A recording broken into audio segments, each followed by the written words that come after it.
Hello, everyone. Welcome to another DCU Daily. Sorry for the delay, but here we are. We're here to talk about so much stuff. We have like 3 days of news to catch up on. So here we are doing it, and be pumped for it because we have all the stuff in regards to the Warner Brothers Discovery merger that's happening, not happening, not. Who knows at this point? We're going to break down everything, all the articles from earlier till now, and just everything. We're gonna do everything. We have a couple box office things. We have a couple things about Joseph Kosinski's newest film, and of course we have some Star Wars news and some Marvel news, and then of course our quick hits, and then tons of DCU news, because James Gunn has run the gamut of podcasts, and he just had tons of info to share, and we're going to be getting into that, and of course of DC quick hits and a bunch of updates in regards to Man of Tomorrow and Batman Brave and the Bold, or just Brave and the Bold, whatever the hell it's going to be called. But of course we will get into all of that and more after this wonderful intro, so stay tuned. We have a ton for you. Let's get started. It doesn't seem to matter what I do. Number 2. All right, Mr. I need to paint my abs on to get nominated. You don't see Robert Downey doing that. You're kidding. You're kidding. I can't open the envelope without the... Warner Brothers is heading back into the Matrix with a new movie in the works. Wonder what other surprises are in store. I want to be Bruce Wayne. I like that. You're gonna love me. There's the shot right there. That. Okay, we don't need to see right there. You look ridiculous. Well, not no more, he don't. What, dude? I can barely understand you. Your accent's insane. What the world needs now. Give me a hand up. Nope, I'm actually okay. Thank you very much. Oh, wow. Wow.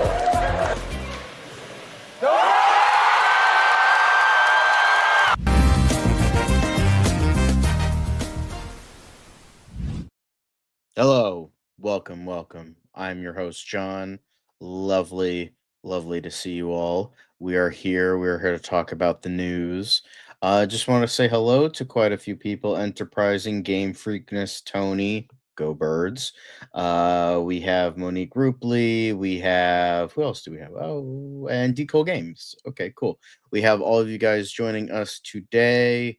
Emo Nerd Girl, I'm doing okay, even though I don't think that adjective describes me very well, but I appreciate the compliment. But that's just me. But thanks. I appreciate that I make you happy.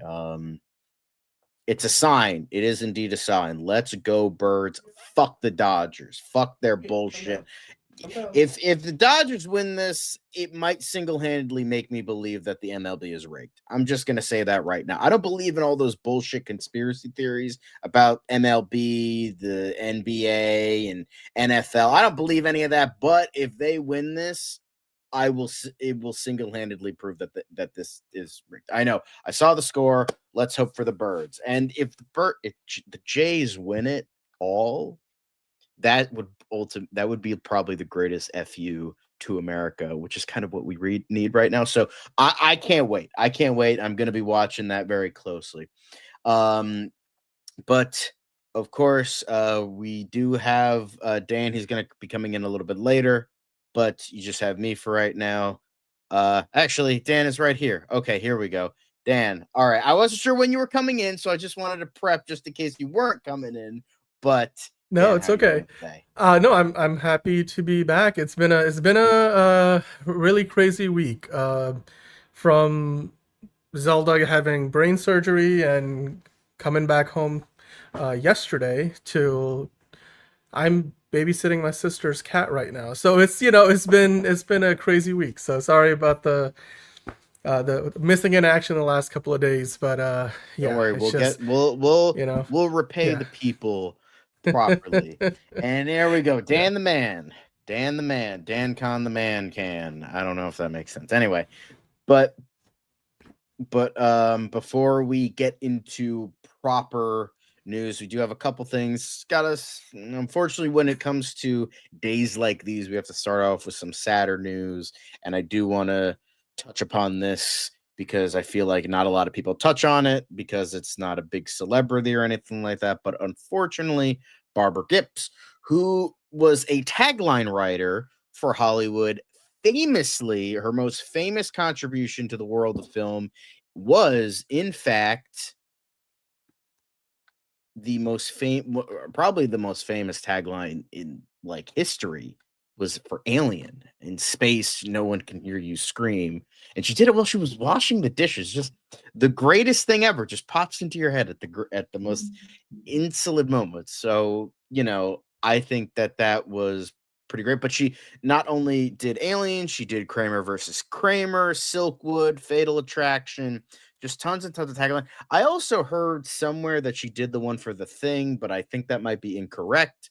But usually when it comes to things like these, nobody really touches upon it. It's not a big star, like musician, actor, whatever the heck it is. But it's still important enough to talk about that, someone like this gets, she's still an important part of the Hollywood industry. So, Yeah. I No, just wanted to touch incredibly upon this. No, absolutely. And thank you for the super chat, Justin Geeky Guy. We will definitely get into more DC stuff later. But yeah, Barbara Gibbs is one of those people that you don't usually hear much, if at all, anything about. But if you are a film buff, if you're a true fan of the movies, and I say, true, that's a relative term, but it's one of those things where if you love the movies and you know about the movies that you grew up loving and you have done that research, you've gone down those rabbit holes, you admire those classics. Barbara Gibbs is one of those people who had a much bigger impact on not one, but several of the most iconic movies of the 20th century that a lot of people don't realize, like you said, John, because we talk about marketing as like secondary to the movie itself, because if the movie ain't good, I mean, the marketing won't necessarily save it. But for a movie like Alien, for example, like you just mentioned, the tagline sold it like completely. And if it wasn't for the tagline, there wouldn't be as many people pouring in to watch it. And then it captured the imagination of an audience as what to expect from that movie. And the other works that she was a part of since. And then her job as a copywriter is not a very glamorous job, particularly in Tinseltown, where, people are not noticing the copywriter in the building. They're there for the directors, for the producers, for the actors, for the cinematographers, like the above the line talent, not somebody who's working for a studio in their marketing department. But again, it goes to show you the impact she had on the world of movie making, and hopefully,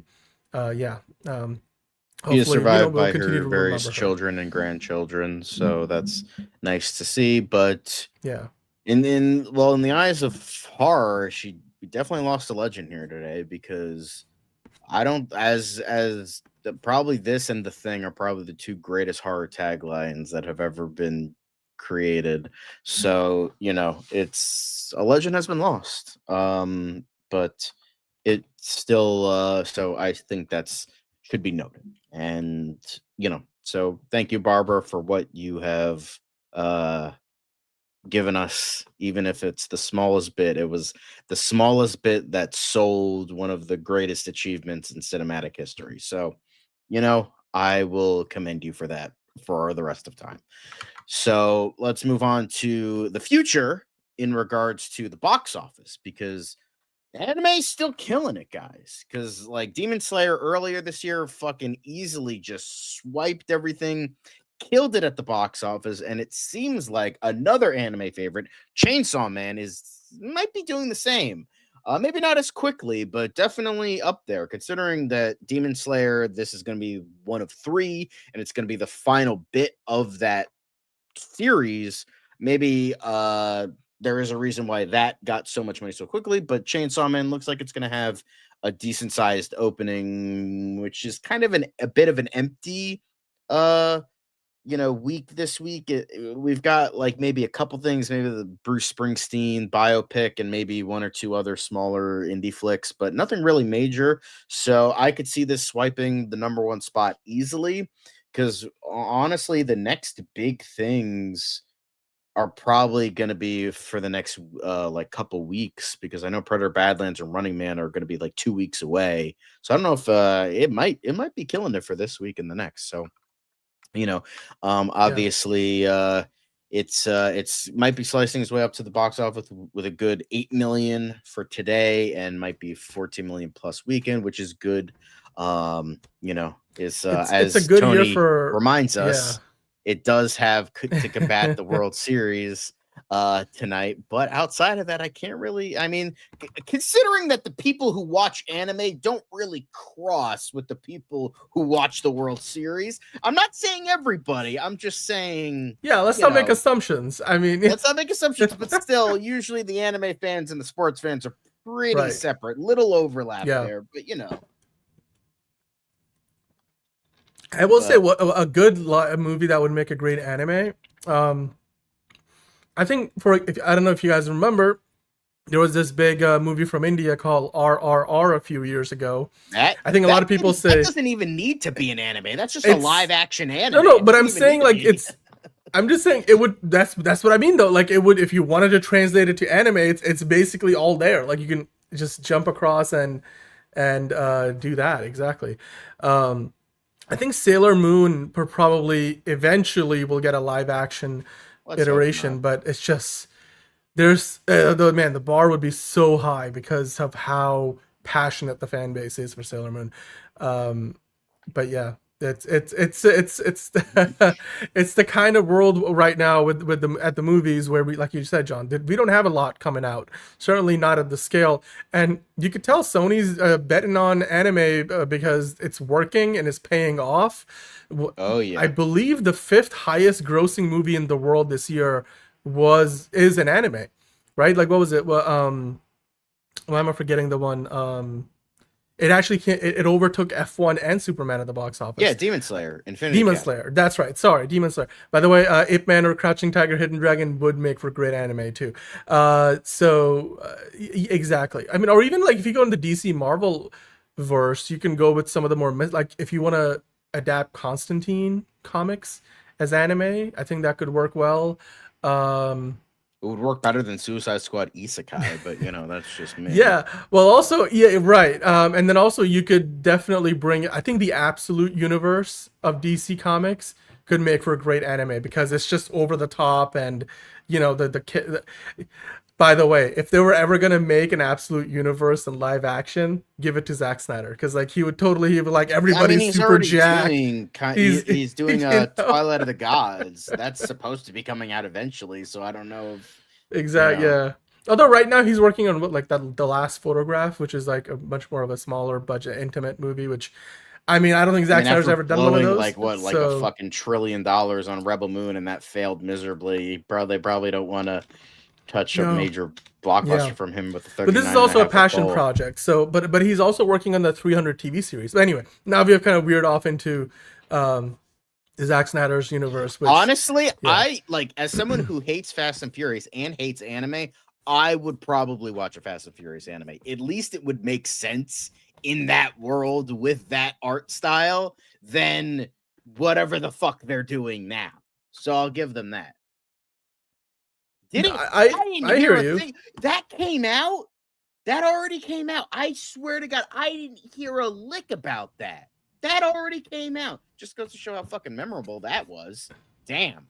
All right. Okay. Just goes to show the mark that Zack Snyder has left on his post DC projects. Nothing. Well, it's not Zack Snyder who undercuts his editors. It's usually the studio doesn't. Because look, here's the thing: most directors don't get the final cut on their movies. It's just there's a very small few out there who have that ability. Okay, I've got a kitty on the soundboard. Oh, all right, cool. Anyway, if you guys can still hear me, that means she didn't step or he didn't step on anything important. But cats, dicks pressing buttons no reason. Yep. Anyway, it's all good.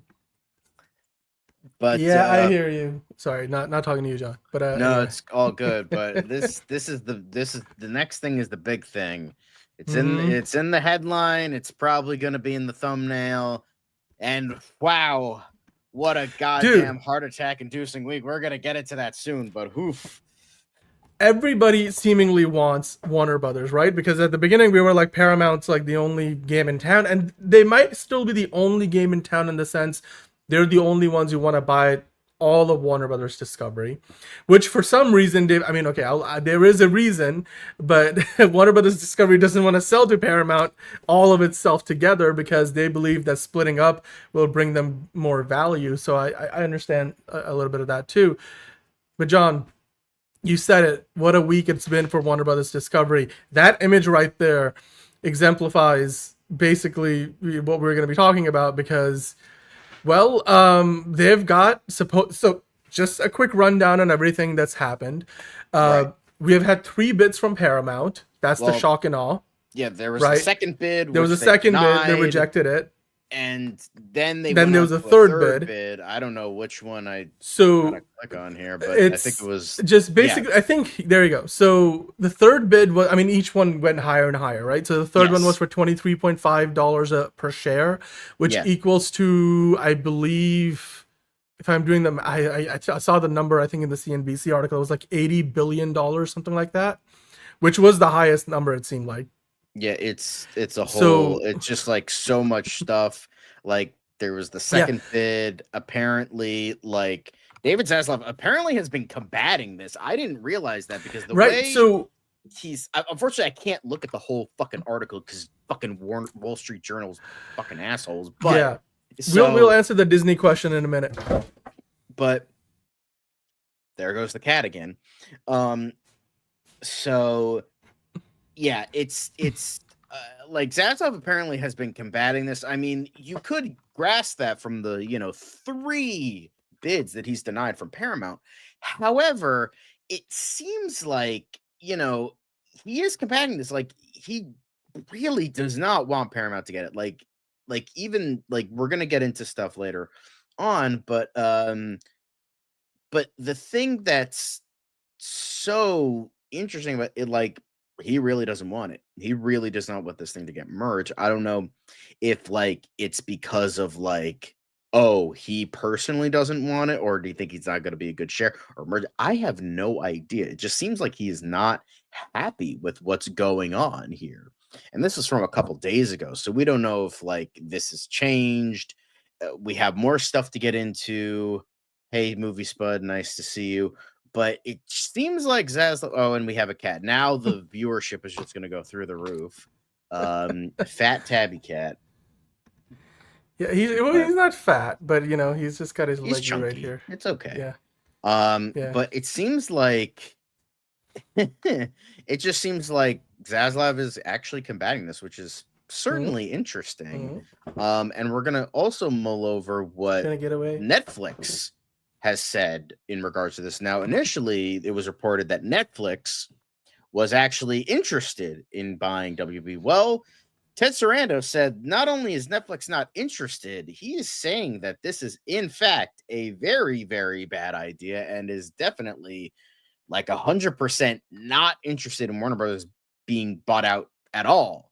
So that's honestly, I would trust the cat more than any of the fat cats in the executive world.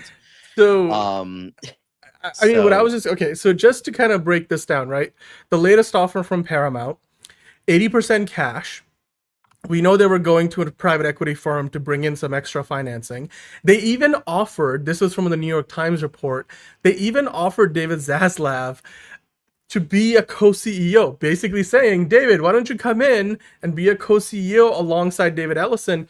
Now, of course, the David and David probably wouldn't work because, and then, David Zaslav probably knows that in that co-CEO situation, David Ellison will hold the power because his father is the one who's bankrolling this whole transaction. So he would be a co-CEO, but would he, truly have the power? Now, again, this is me speculating on behalf of David Zaslav what's going on in his mind. I didn't, sit next to him and Sigmund Freud hit my way through his dreams, but it's just a situation where also David Zasdak's probably looking at it and thinking, because there were some reports out there prior to Warner Brothers publicly announcing they're on sale, where some analysts had gone through and looked at the numbers and suggested that Warner Brothers could get more money for HBO and the studios, like, you know, DC Studios, Warner Brothers Pictures, and New Line Cinema and everything, wants to do the split next year. They would get more money for the studio and streaming part of the company. That would be the new Warner Brothers separately. And then, of course, whatever happens with the TV networks, the cable networks, which would become Discovery Global, then as they do together, as Warner Brothers Discovery. So, and at that point, you would have also spun out a lot of the debt, because they still are carrying like $35 billion roughly of debt. Now, that is down from around $50 billion, which they had when Discovery bought Warner Brothers a few years ago. So they worked it down quite a bit. But a lot of that $35 billion of debt is going to go with the cable networks in the split. So all of a sudden, HBO and all the studios are going to look even more palatable. And that's where, John, we can go into some of these other bidders, because yes, you've got now potentially Comcast. I mean, Netflix, for example, in this case. Yes. Publicly, no. both of this the is the CEOs thing I said wanted no. to talk about, because a lot of people were very nervous about Netflix, and it seems like Netflix is not on. And like, honestly, they were dunking on this whole fucking thing, which is the thing that made me kind of funny about all this. Calling studio mergers no sort of solution to the industry's challenges. You have to do that by the hard work of developing those capabilities in the trenches day to day. You don't get there simply by buying another company, David, that is also still developing those same capabilities. Think about Disney, Fox, and Amazon picking up MGM, Time Warner and AT&T, and then Discovery and Warner. But, you know, none of those mergers were a fundamental shift in the competitive landscape. And we have been also a wide range of outcomes from such mergers. So watching some of our competitors potentially get bigger via M&A does not change in and of itself, at least our view, the competitive landscape, and we don't think it changes the substance of the challenge that our competitors face, specifically the range of activities that we and our competitors have to get great at has never assembled in a single company before. So essentially saying, fuck off, it's not doing anything. The only thing that this is really doing is limiting the output from different networks in terms of the news, which it seems like a certain somebody, the man in charge, wants David Ellison to do. We're not going to there was an article about that, but we don't want to touch on political sides too much, but it seems like there is that as well. So I mean, look, here's the thing. Yeah, Universal we'll talk about in a minute, Comcast basically. But Netflix was saying they have no interest in the cable networks. They don't want any of the legacy media part of the company. They would just want the IP, the studios, HBO. I think, like, on some levels, that's going to be harmful for Netflix, because here's the thing. Almost, I bet you most people who subscribe to HBO Max also have Netflix. So they're not really going to be getting the benefit of the entirety of the subscription base, which is, I think, when you look at the numbers, the total number of subscribers HBO Max has worldwide is roughly 30 to 40% of what Netflix has in terms of numbers, total numbers. So you would imagine like they'd be adding that many more subscribers to their own base, but they won't be, because a lot of people will be like, well, now it's all one thing, unless you want to leave it separate, kind of like Hulu was until they decided to, merge it. And why wouldn't you? It just saves you a lot on the overhead of running two separate streaming services and all the costs that go along with it, server space and uptime and all the customer support stuff. All of that could be one. So aside from that, of course, Netflix doesn't have a ton of franchises, right? They built up a few, like Stranger Things coming out this year with this finale. You have a few others that you can point to. But Warner Brothers has the greatest IP probably outside of Disney and all of Hollywood. You got the Wizarding World, like you were mentioning. You've got DC. You've got Lord of the Rings. You've got Game of Thrones. You've got The Last of Us. You've got everything else, everything that HBO comes with. On the movie side of things, there's a lot of dormant franchises that they can bring back to life as well. Like, for example, what was that?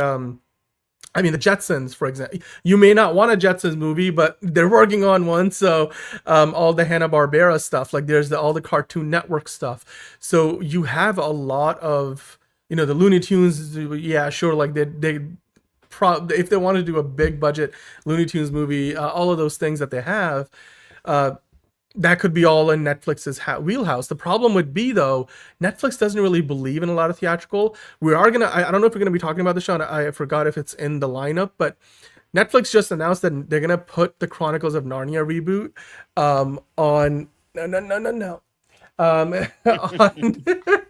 They're gonna be putting that in theaters in IMAX for 4 weeks, and so that's giving me hope that they're maybe doing more theatrical, but that's still a far cry from like a dozen movies in theatrical like a year or more that Warner Brothers, DC, and New Line do. So I think on the movie side of things, Netflix would be a bad idea. Other than that, Netflix, has the money. I'm sure they would love the IP. That's Netflix's case. Here's the thing. I don't think he really wants to in the end, even if it after the split. I don't think he really wants to, and he's not really interested in that sort of thing. So that's I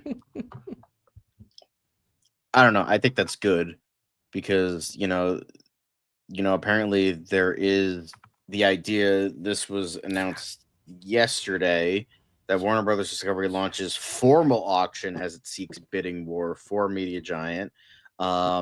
So there was met with certain executives, certain board members, certain things about discussing the process of bidding off the studio to somebody else. So yeah, it's no, Disney doesn't have the rights to Narnia anymore. No, that expired. I don't think they ever really had it. It was just they were able to make the movies. Yeah, they never it was bought just licensed off. Yeah, it was licensed exactly.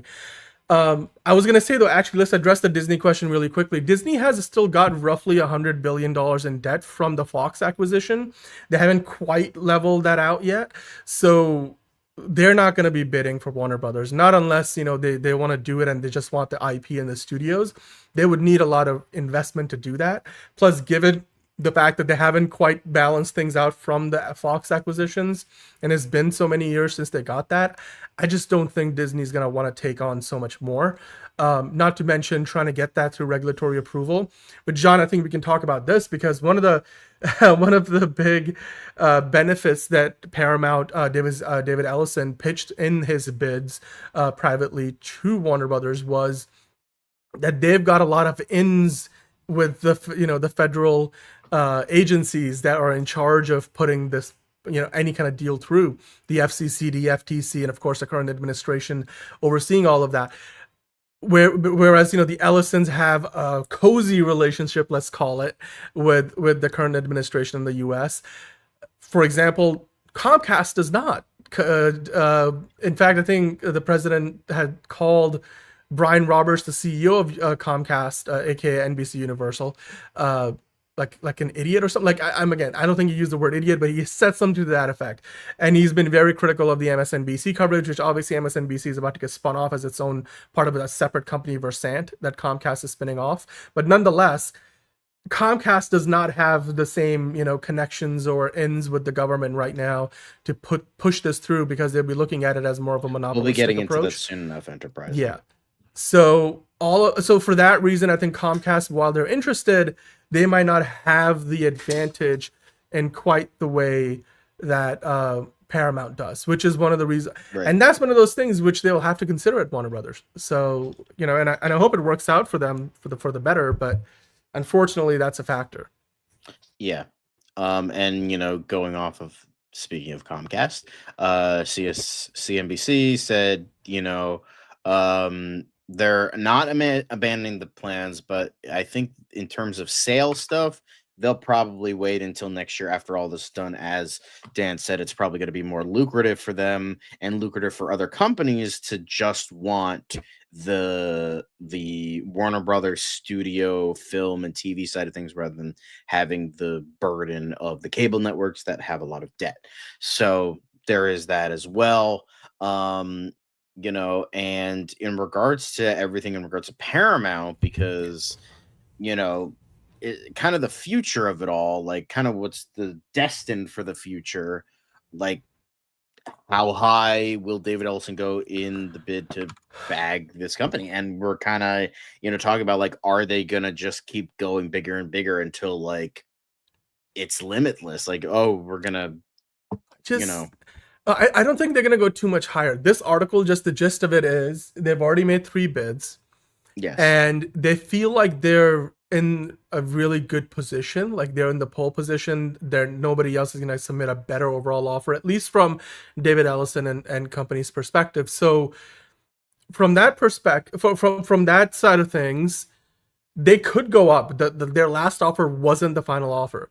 In the CNBC article, they pointed out there was another mystery bidder who had a higher offer than at least the implication in the article was than what Paramount did. So basically, somewhere along the way, it looks like before Warner Brothers went public with this, that we are up for sale, there was some mystery bidder who bid higher than potentially Paramount. Does that mean Paramount won't go higher than that bid? It's possible they will. They haven't certainly counted themselves out of the running. And Paramount honestly probably stands to gain the most out of anything happening here in terms of a transaction, whether it's for the entirety of Warner Brothers Discovery or a big part of it. Because Paramount, as they are right now, they're one of the smaller studios without as much. I mean, they made a lot of big deals, thrown a lot of money around since Skydance came in a few months ago. But Paramount, Skydance, they're not as big as Disney. Paramount Plus doesn't have as many subscribers as HBO. In fact, John, this past year, Paramount's overall revenue was like $30 billion less, $20 to $30 billion less than Warner Brothers Discovery's. Meaning they would be buying a bigger company in terms of the turnover, like money wise. So, and not to mention HBO Max has more subscribers, so it would be a net positive there too. And obviously, Warner Brothers Discovery has bigger and more IP, more desirable IP as well. And not to mention, Tom Cruise is there too, which I guess he's still working with Paramount, so that doesn't hurt so much. But you've got all of those things there, whereas Disney obviously has a lot of stuff. So Disney's not, and then Disney has a lot of debt, so they're not so interested. Universal, I think, can come in and want a lot of things, but they're just about to spin off all their cable networks, so I don't think they're going to want CNN or any of the Turner networks like TNT or TBS. They're not going to want any of the legacy cable stuff. So Comcast will probably wait until Warner Brothers is split into 2 companies. Like there'll be a Warner Brothers and a Discovery next year. However, John, there was this news about Apple and Amazon were revealed. I forget if Comcast was on the list, but they were revealed as 2 of the companies that made donations to the current administration to help in the reconstruction of the East Wing of the White House. Yes, I didn't want to put that in because I wanted to avoid political stuff. But if you no. But I'm just gonna. I'm not gonna go into it too deep. But basically, look, reading between the lines, could you call that greasing the wheels? Maybe to try to, because are they lining up to potentially bid on Warner Brothers next year, Apple and Amazon, and they believe that by doing this they can get in the good graces of the administration. Obviously, you look at it and think of it as you like, but there's a lot going on. There's a whole, this, if you were to look at this as like who did it, and you were drawing all these like lines on a pinboard, all these signs point to obviously David Zaslav wanted a bidding war. He hasn't got one yet, but he might just get one in a few months once they're able to do the split with the company. The question is, will Paramount be able to convince them just come our way, and this will be actually better for your shareholders. We'll give you the most money, and then it will result in the best possible outcome on the other side. However, John, you got to remember, if Paramount buys Warner Brothers, there's a lot of overlap.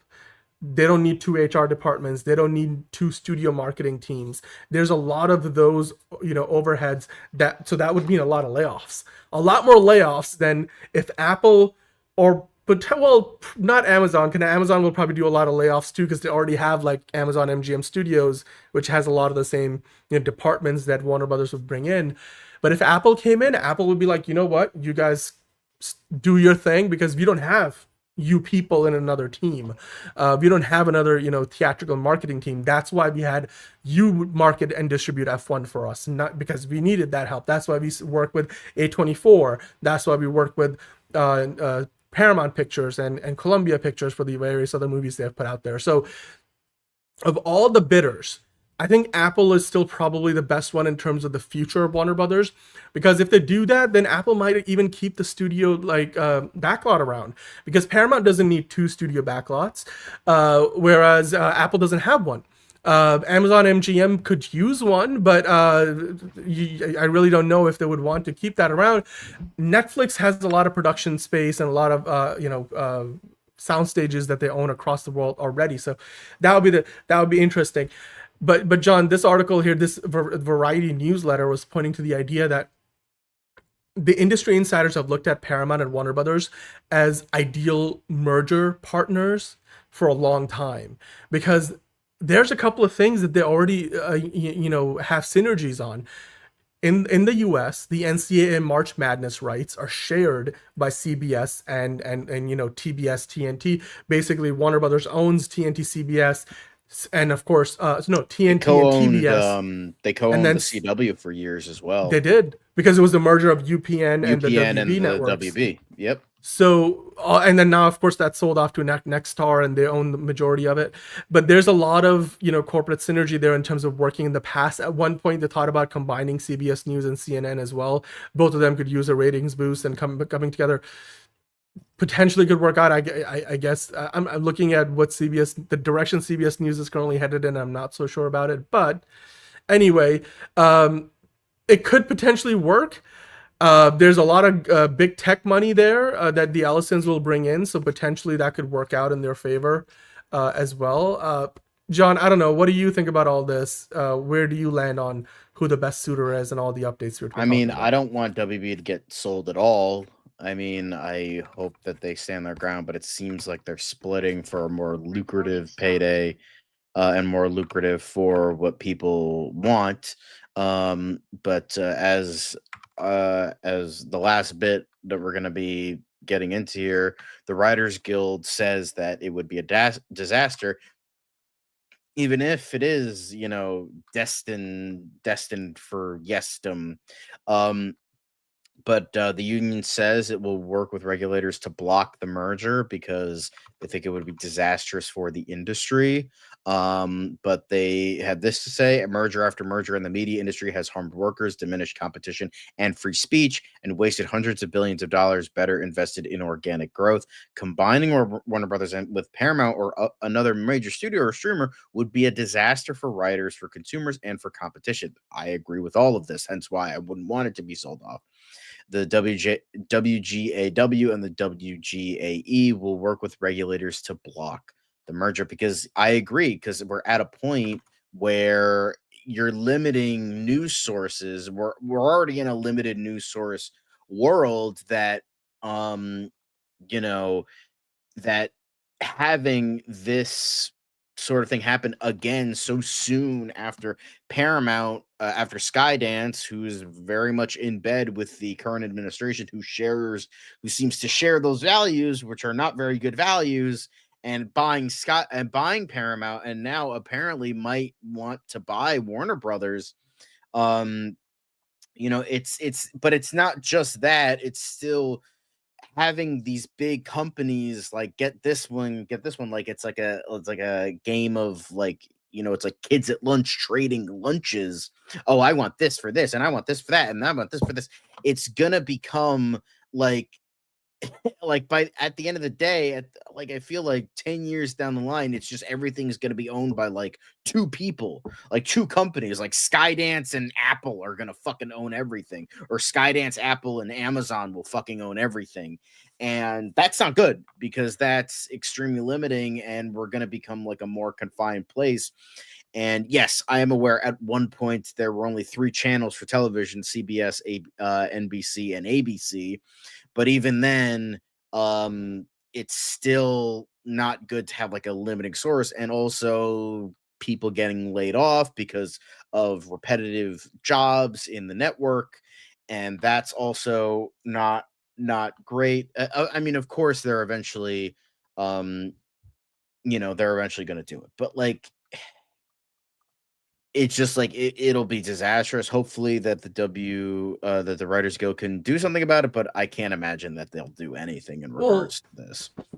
The WGA has gone through this in the past a lot, right? Like we have seen mergers happen. For example, we have talked about how when Fox was bought by Disney, it wasn't like all of a sudden Disney started releasing twice as many movies because they got all the Fox studios, right? The 20th Century Studios. There's overall a reduction. Not only is there a reduction in volume, there's also a big reduction. There's one less player in the market who's going to go out there and buy your stuff. Because sure, yes, there's 20th Century Studios now. There is the Searchlight Pictures, which used to be Fox Searchlight Pictures, and they all act as semi-independent entities, but they're still all working under the same media conglomerate. So overall, there is a reduction in the number of buyers in the market for works. Nowadays, in the 90s, we were in the heyday of the spec script. Nowadays, you don't really have a market for spec scripts. As every once in a while, you'll hear a big story like Paramount buying one of those hot spec scripts off the market, which was on the blacklist and stuff. Which, by the way, is like a list of some of the best unproduced spec scripts in the market. So stuff like that happens rarely now. Not to mention, on top of that, John, we just talked about how at one point, CBS News and CNN could potentially combine if Warner Brothers and Paramount merged into one company. But there's a difference between CBS News and CNN. They considered doing that, merger of the two news brands a long time ago. But CBS News is a union shop, aka everybody who works for CBS News in a writing or research department and the editorial team, they're all part of the union, whereas in CNN, they're not a signatory of the union. So all of a sudden, you would end up in a situation where potentially there's one less unionized workplace in the news market as well. So spec scripts, to answer your question, Eric, they're scripts written by a writer. So like, for example, John and I wrote a script. We have representation, and our agent then goes and shops around, different producers and potentially studios. But we didn't write the script because we were given a job from a studio. For example, we weren't Ana Negreira, told by James Gunn and Peter Safran to write the script for the Wonder Woman movie, or actually, was she writing the Teen Titans movie or the Wonder? She's doing the Wonder Woman movie script. She's doing Wonder Woman, and then Titans one. She initially did Supergirl. Then they're like, "Oh, hey, right, Teen Titans." So and then David Zaslav bursts into the room. It's like, "Hey, fucking do a Wonder Woman movie." And they're like, "All right, the only woman we have on payroll is Ana Negreira. Get here and here, do a Wonder Woman." Exactly. Movie. So Ana Negreira writing a script for DC Studios, where she was hired to do that, is a higher job that she's doing, and of course she's part of the WGA West. But if John and I decided to write a Wonder Woman script and then try to sell it to Warner Brothers through an agent or representation or an entertainment lawyer or whatever, that will be considered a spec script because nobody hired us to do it. So that's the difference, really. All right, John. So Anthony was saying, actually, John, would this be the same scenario of Skydance buying WB and DC when Disney bought 20th Century Fox and Fox Searchlight? Similar, except Skydance wants to buy all of Warner Brothers Discovery, whereas Disney bought only the studios side, the film studios side, and then some of the cable networks, because Fox as a company still exists. Like they kept Fox, the broadcast network, they kept Fox News, Fox Business, all those things, and so they have their studio backlot, except now they don't really make movies there. They make a lot of TV shows and reality programming. So it's similar, but not quite the same. Also, I'll look at it from playing devil's advocate. Anthony's saying, John, I think it would be more buying the catalog and the backlog of TVs and movies for WB and DC. Yes, but Paramount is the one that wants everything. They want the whole 9 yards, whereas everybody else seemingly just wants WB, DC, HBO, and all the IP. So, and much like you Enterprising, I personally still think Warner Brothers could, if they were to kind of be their own thing, that would be the best case scenario, especially once they spin off and Discovery Global next year. They will have a lot less debt to contend with. They could potentially go out and actually buy another company down the road. But you have to still remember, Warner Brothers this, and Warner Brothers Discovery now, and even after the split next year, Warner Brothers, the new Warner Brothers, they would still be one of the smaller players in the market. Not, just because, not because they don't have the IP, they have the IP. But John, they don't have the financial backing of an Apple or an Amazon. They don't have the kind of money that Comcast has to throw around. They don't have the kind of money that Skydance has to throw around. And that's where the scale comes in. And that's something that I think Warner Brothers, the board of directors realizes. And they're like, look, in an industry that's going downhill or it's struggling right now, the entertainment industry, usually consolidation occurs. And that's one way to cut costs. And this is their move, and in the process, there would be all of that stuff would go into a bigger company, or certainly a new company that has greater financial backing, which would allow them to spend more money potentially, theoretically, on Harry Potter movies, on DC movies, and such. So they're looking at this as a way to bring in more money for all the stuff they've got in house. Unfortunately, that doesn't always work out well for the fans. And like we know with everything that Disney has done and not done with Fox properties, John, like for every Predator movie that comes out or every Alien movie that comes out, there's a dozen other franchises that Fox could have been producing separately that they haven't yet. Not to mention the X-Men have been resigned to cameos for the last 5 or so years. Not that they were having the greatest time at the movies before that, but I guess we'll see what the Fox X-Men, what the Disney X-Men movies will look like. But those are just some of the examples of things not necessarily working out for the best for the consumer. That's what I was trying to get at. But yeah, WGA not liking this, it's not a surprise. They shouldn't like it, because for the writers in the union, this would mean fewer opportunities, fewer places to sell their work, and fewer job job opportunities as well, like fewer places to work. So yeah, but I guess we'll find out sooner than later, John, because it's a public process now, and because Warner Brothers Discovery said that they're now publicly on sale, that means that they're going to be able to open the books. If somebody comes in with a bid that they're really seriously considering, they can go into an agreement where they're be able to actually like literally open their books and show them, well, this is what our financial situation actually looks like. And that point, we might be going down into a more of a long, transaction. This is what happened with Skydance when they entered into that agreement with Paramount, and they, took a year for them to close. But for that year, they were able to vet all the finances of Paramount and figure out really what's going on under the hood before they, close the transaction. So we'll see. I still think Paramount is furthest ahead, because they're putting up the most money and they're probably willing to go up higher than what they already have, and they're gonna have an advantage when it comes to regulatory approval, fortunate or unfortunate. And honestly, I mean, that might not be the worst case scenario, because outside of Apple, I think they might be the best case. Maybe Universal might be another one, but I mean, Disney I don't think is gonna really be in the running.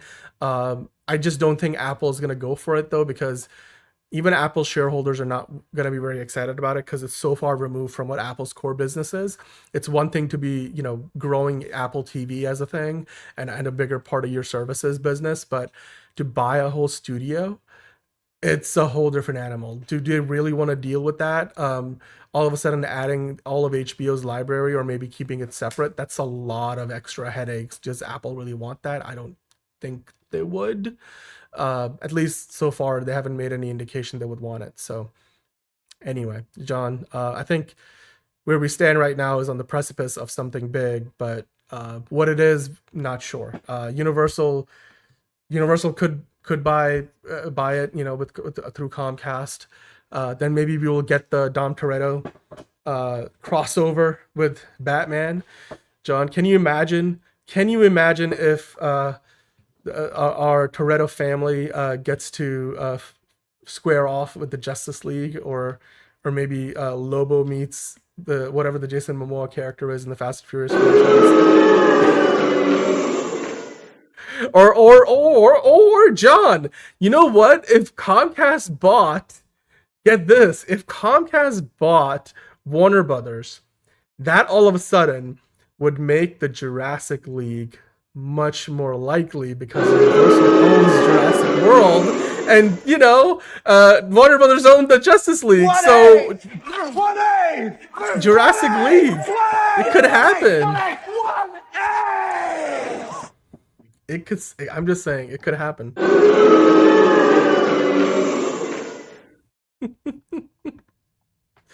Yeah. Anywho, you guys let us know what you think about this. There's so many different ways this can go. Have I gone heel? No. I'm just looking at the possibilities. I'm just thinking of the possibilities.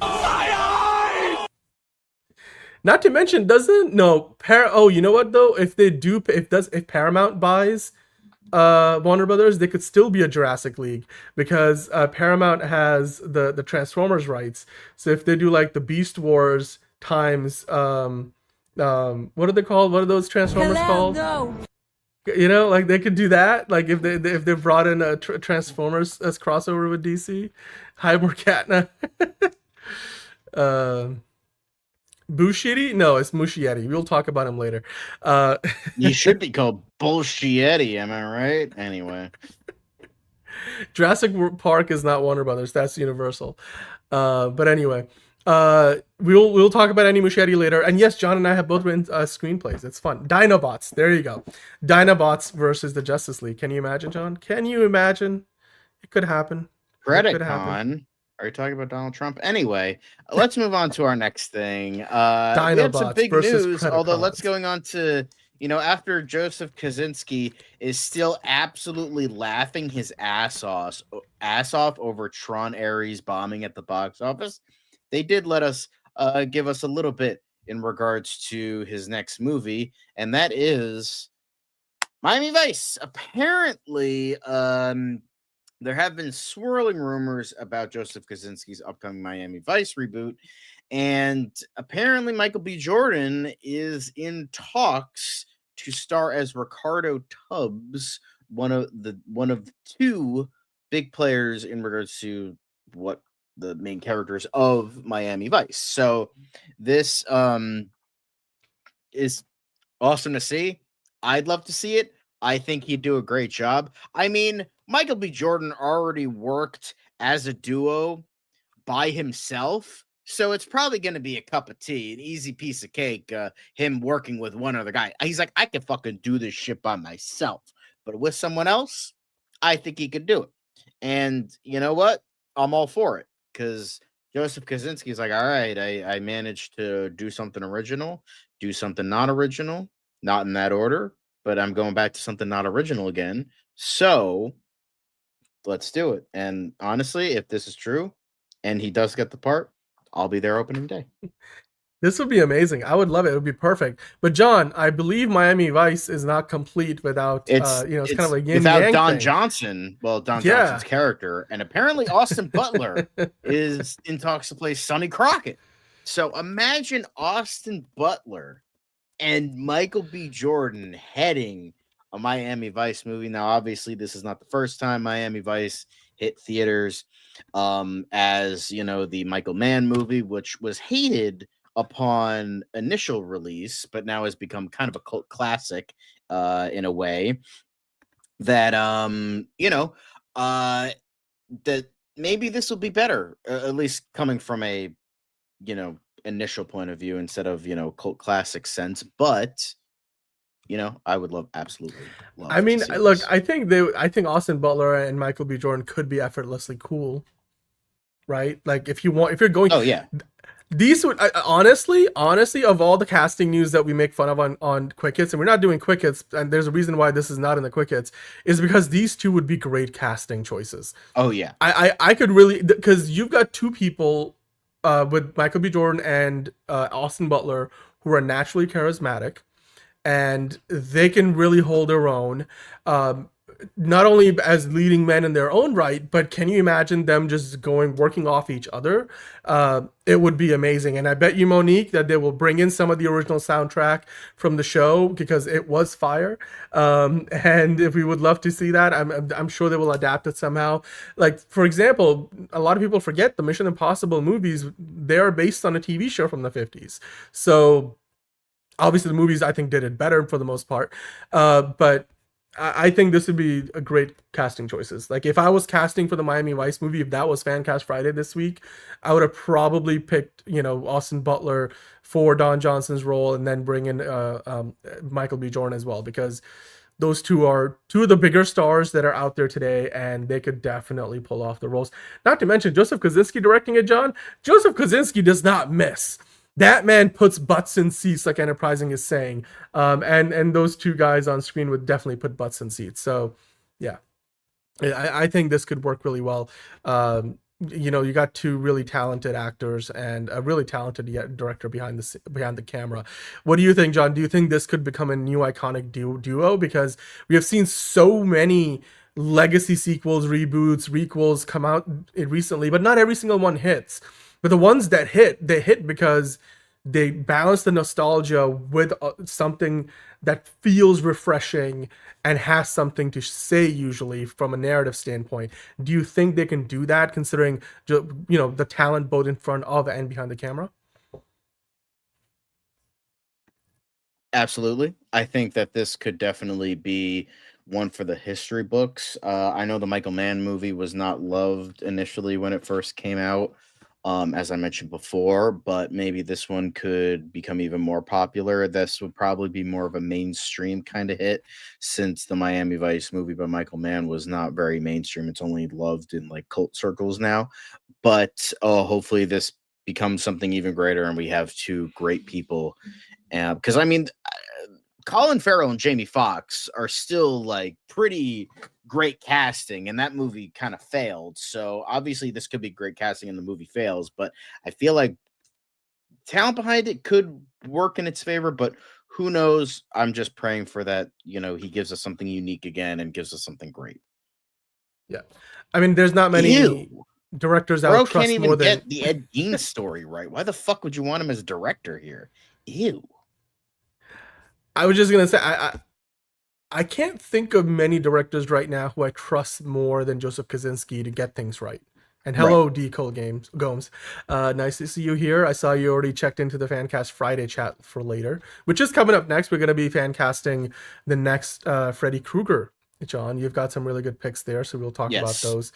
But yeah, no, this could be fantastic. It's rare that we see news about castings for a new movie franchise or a reboot or something to that effect, and I'm immediately on board. We roll our eyes. But this is good. Yeah, this is good. This is good. Love it. Love to see it. You guys let us know what you think about it. Would you like to see Michael B. Jordan and Austin Butler just being handsomely, effortlessly cool in a new Miami Vice movie? Let us know what you think about that idea. All right. Well, in the meantime, John, we got to move on to a couple of more pieces of news. What are we getting into next? We are getting into Star Wars news, because there were big bombs that dropped and people are fucking upset about it. So we got to get into that. So apparently Adam Driver and Steven Soderbergh, yes, that Steven Soderbergh, pitched something to Disney Lucasfilm, and they shit-canned it for the dumbest possible reason you can imagine. So apparently Steven Soderbergh and Adam Driver himself worked on a film called The Hunt for Ben Solo. And apparently it would have taken place after The Rise of Skywalker, with its story hinging on unfinished business Kylo Ren had following the end of the sequel trilogy. And, Adam Driver said, I was always interested in doing another Star Wars. I'd been talking about doing another one since 2021. And Kathleen Kennedy had reached out. I always said, with a great director and a great story, I'd be there in a second. I love that character, and I loved playing him. And considering that this sounds like a great story, and Steven Soderbergh is a pretty great director, this seemed to bag it. But apparently they were not really, a lot of, certain people, weren't into it, but they didn't spill plot details, but it was more handmade and character driven, and Dave Filoni and Kennedy, Carrie Beck, and it was going to be written by Scott Z. Burns, who wrote Contagion, and they were all in on it. And of course, who were the ones to ruin it? Not Lucasfilm. Lucasfilm were not the ones to rain on everybody's parade, But it was, in fact, Bob Iger and Alan Bergman. They said no, and the reason they didn't see how Ben Solo was still alive. And that was that. Hey, Iger. Hey, buddy. Didn't you greenlight a movie that brought back a 50-year-old character? Didn't you do that? So, in your mind, you can bring back Emperor Palpatine because of insert bullshit reasons here, but you couldn't figure out a way to bring back Kylo Ren, aka Ben Solo. I think I'm more interested in this idea because it's Steven Soderbergh directing Adam Driver than anything else. And between the two of them, sure, if they want to do a Star Wars movie, look, there's elements of Kylo Ren that could have made him one of the all-time greatest villains in the history of not only Star Wars, but also just genre cinema as a whole. And the idea doesn't sound all that bad. Done that. Just say somehow he returned and they'd be in on it. Yeah, but I'm like, it could have, look, the idea doesn't sound all that bad, the whole search for Ben Solo. Of course, the way they ended The Rise of Skywalker, I would be wondering how exactly you work your way back, to Ben Solo's character. But I still, I would have loved to see this. This would have, I guess, considering how the Rian Johnson movie was treated, which, look, wasn't perfect, but it certainly didn't get everything wrong, at least in my opinion, with the Last Jedi. So going in a refreshingly new direction, I think with Andor now, Disney is a little more open to those kind of ideas, but this just didn't seem like something they were interested in, at least at the time. I certainly hope they revisit it because it sounds pretty awesome to me. So it sounds pretty awesome to me. Apparently fans were none too pleased because they, in fact, somebody actually flew a Save the Hunt for Ben Solo banner over It's a movie that never existed. After they revealed that it failed. And here it is. It's right there, clear as day. Save #the Hunt for Ben Solo. That is next level trolling and next level dedication, and I am here for it. Oh man. Yep. I just love that Bob Iger turns around in his chair and he's like, there's a save. He's like, what the fuck is Hunt for Ben Solo? Oh, that thing I canceled 5 years ago? I don't know. It's just I blame absolutely Snyder. Hilarious. The fan who commissioned it, Liana Al-Alaf, I hope I'm pronouncing that correctly. If I'm not, I greatly apologize. I really hope this banner shows the decision makers at Disney that the fans really do want this.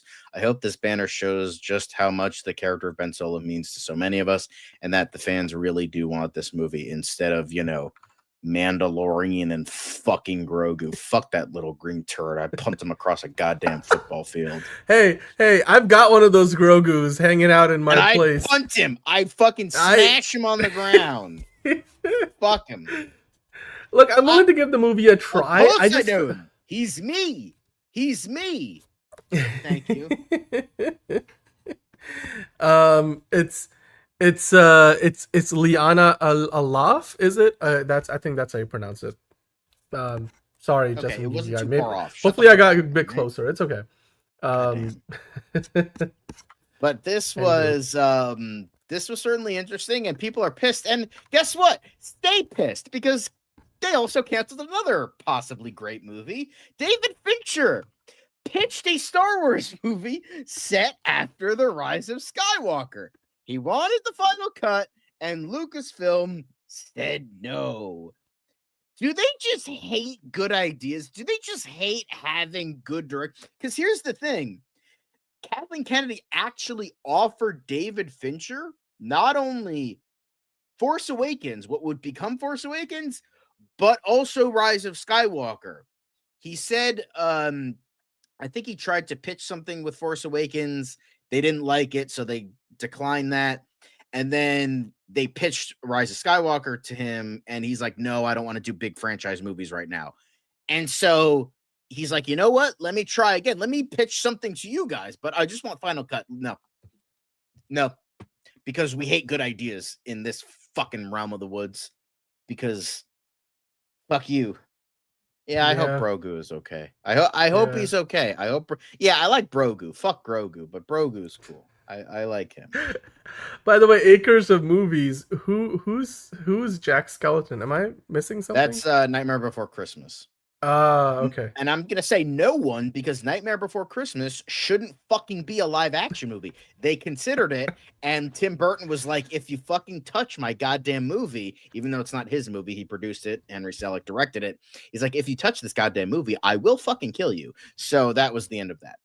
So yeah, they hate good ideas, and more details say in regards to this, it would have centered on a character from episode 9. Fincher previously worked as an assistant camera man on Return of the Jedi, and she also produced Chris Cage, but it does come from an infamous source.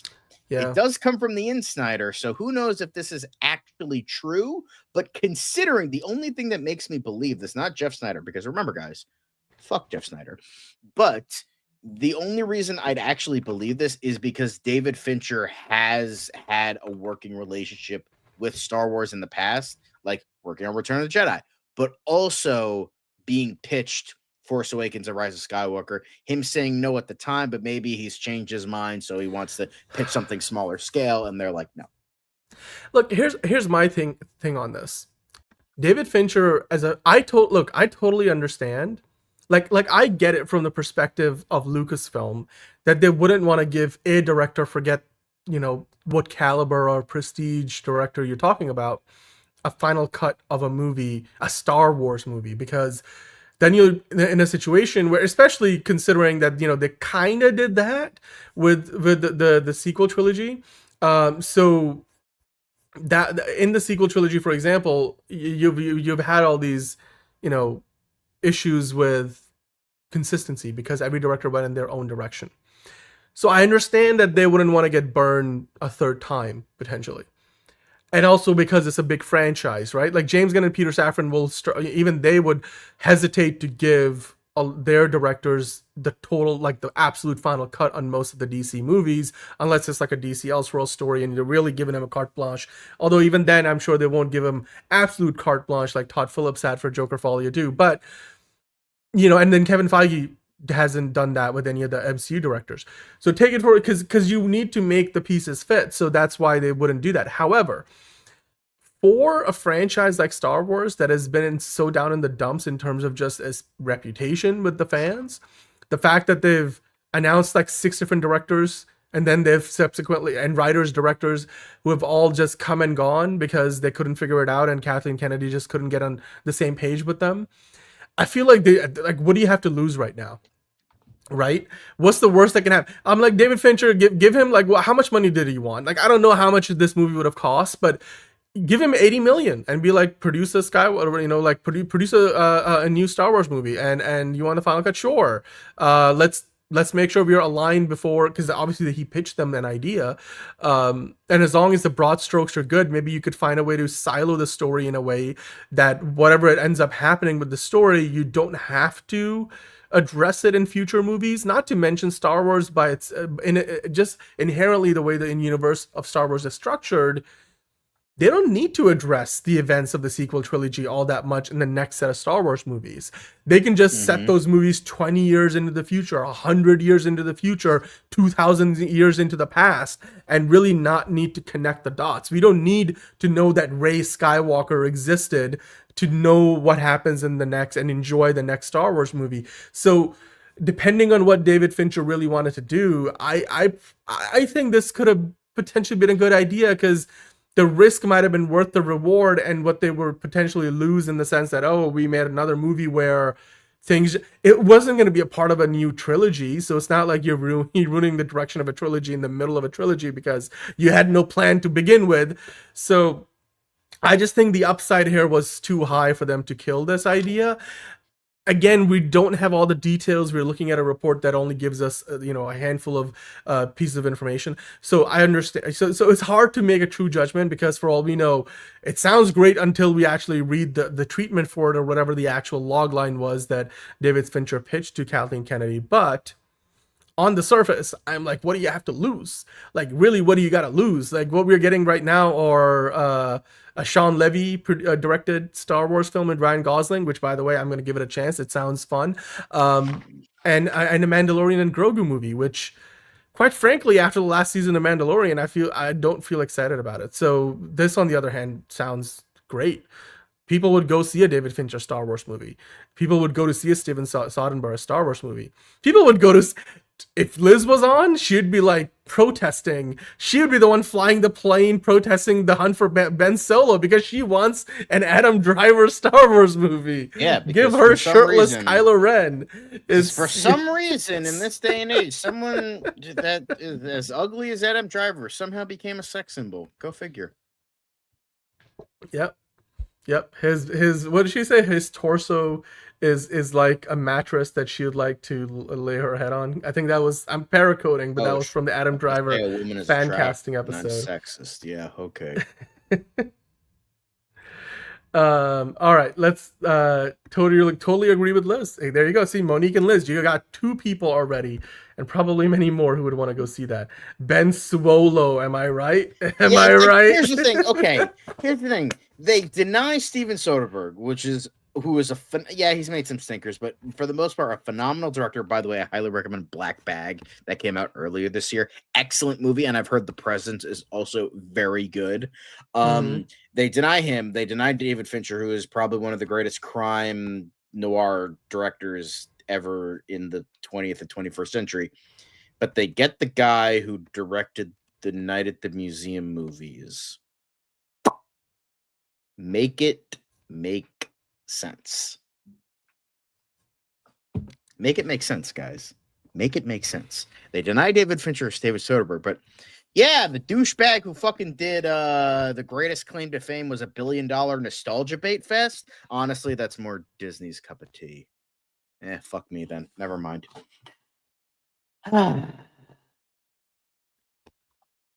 I haven't seen the movie yet, so I'm gonna give it a chance. I mean, I love the Night at the Museum movies. It just depends on the kind of movie it's gonna be. I don't expect. It is indeed the dumbass Olympics.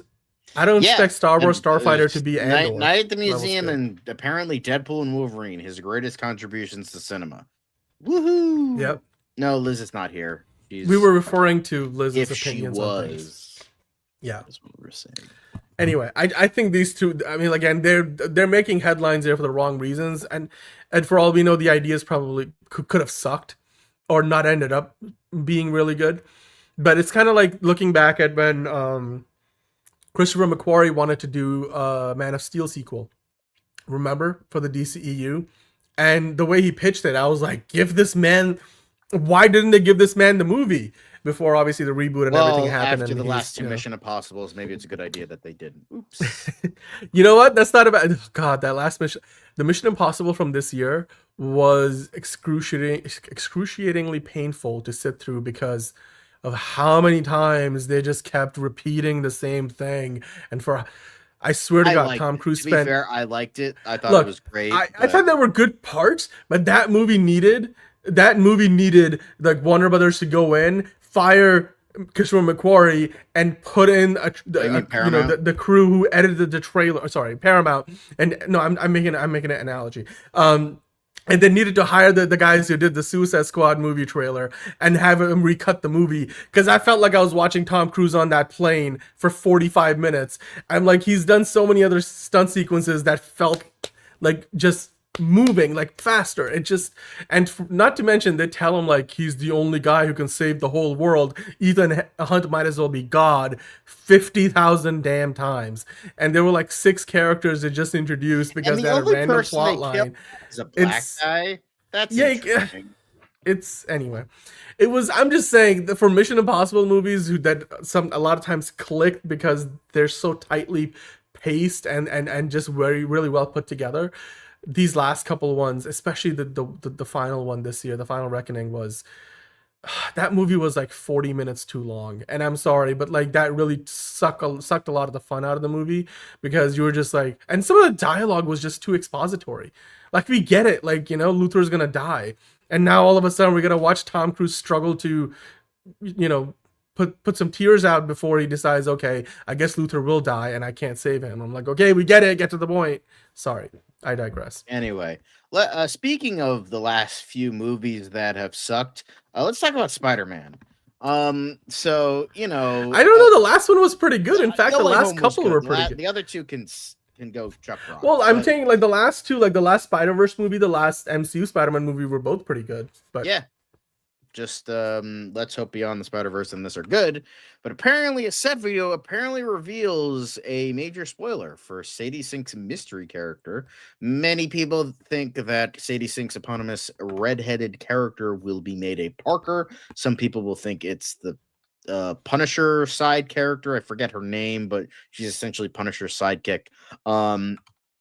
But apparently, according to this, that we've heard from those who have watched these scenes being shot that the people taking her are the Department of Damage Control, the people that had a huge role in Spider-Man Homecoming, was going to set up their own show. That never happened. So Damage Control is essentially means nothing in this universe, but apparently they're trying to make it a thing now again. So the implication is that she's someone with superpowers. As we know, the DODC has taken a special interest in young superhumans following the events of No Way Home and Miss Marvel.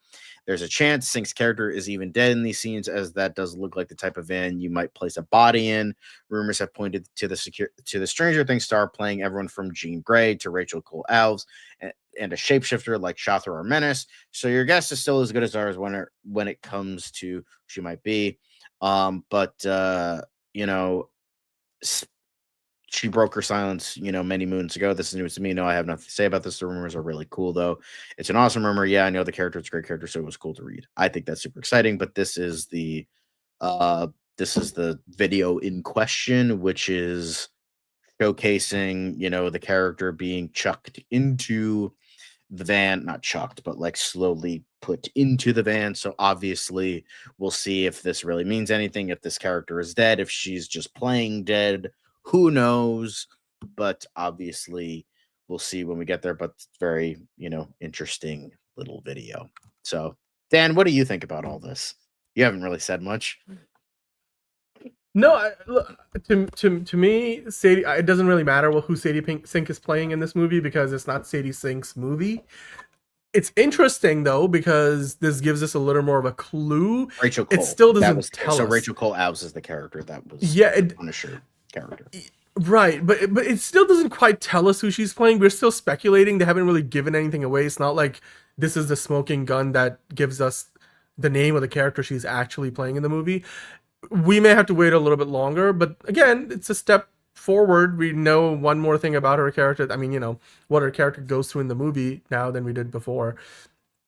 And clearly she's going to be filming this movie for a little while longer, so I'm sure we'll get to find out.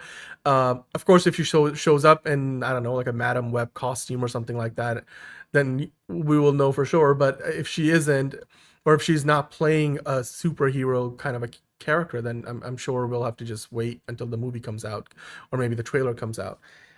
Yeah or nay, I don't, you know, either way, I'm happy to wait. I'm not like eager to find out what's going on here in terms of the character she's going to be playing in the movie. I don't think she's playing Mary Jane Watson. She's not playing another MJ. She's not playing. She's probably not playing Gwen Stacy. So, yeah, I just think her character might not be as important to the movie as some people led us to believe. Sorry, you're or Felicia Hardy or anybody like that, or Major. The only thing I could say is probably that Punisher character that I don't think she's playing. Why the fuck would she be Jean Grey? I don't think she's going to play a non-Mary Jane version of Jackpot. I've heard that rumor that she's not going to be Mary Jane, but she's going to be Jackpot, which is like makes no sense. And then I've also heard that she's, you know, going to be another character. I forget, but not just the Rachel Cole character, but she was going to play another character, but I forgot, like another outside of Mayday. I know Mayday and this Punisher character are the only ones I could think of that's, you know, gonna be doing. But Mayday Parker would be, for like a street level Spider-Man movie, would be a really, really big reach. I don't think they're gonna go in that direction. I don't think they're gonna go in that, but that seems the most likely out of all of them. So yeah. But this isn't the we'll only find out. Marvel news we have. Just a quick thing. Apparently, the Fantastic Four First Steps Disney Plus premiere date has been officially revealed, and it is apparently going to premiere on November 5th. So about 2 weeks from now, you will finally be able to watch. Well, a little bit less than 2 weeks. You'll finally be able to watch the Fantastic Four mid steps. Am I right? On Disney Plus in its entirety. So very cool if you're into that sort of thing. I'm looking forward to it. I mean, a lot of Disney movies, including Marvel, Pixar, and stuff, a lot of these movies tend to do really well when they get to Disney Plus, because Disney Plus has a huge following, and obviously we know Disney as a brand, that has a huge following. So this film definitely underperformed compared to what people were expecting financially, especially for a Marvel movie and the highest profile MCU movie of the year. So hopefully it gets a second life and it gets to streaming on Disney Plus. And yeah, I mean, if you enjoyed the movie in theaters, you get to watch it again. If you never saw it in theaters, you can finally see it if you have Disney Plus. Hello, Nelson. And Enterprising wants us to do a list of characters they think could be playing. We could look into that. That could be something we can get into. Our favorite thriller, I think for me, is Shutter Island. I don't know, John, what's your favorite thriller movie? Favorite thriller? Jesus fucking Christ. I don't even fucking know, man. Like thriller? John could probably give you a whole list. I don't know. Sure, I'm gonna go with that. Michael Jackson's Thriller. Thank you, Tony. All right, then let's keep on going to the next story then. Well, that's the last story for the last major story, because the next thing we have is pretty quick, because we're gonna be getting into the quick hits. So let's put on that quick hits banner and get into these super quick hits.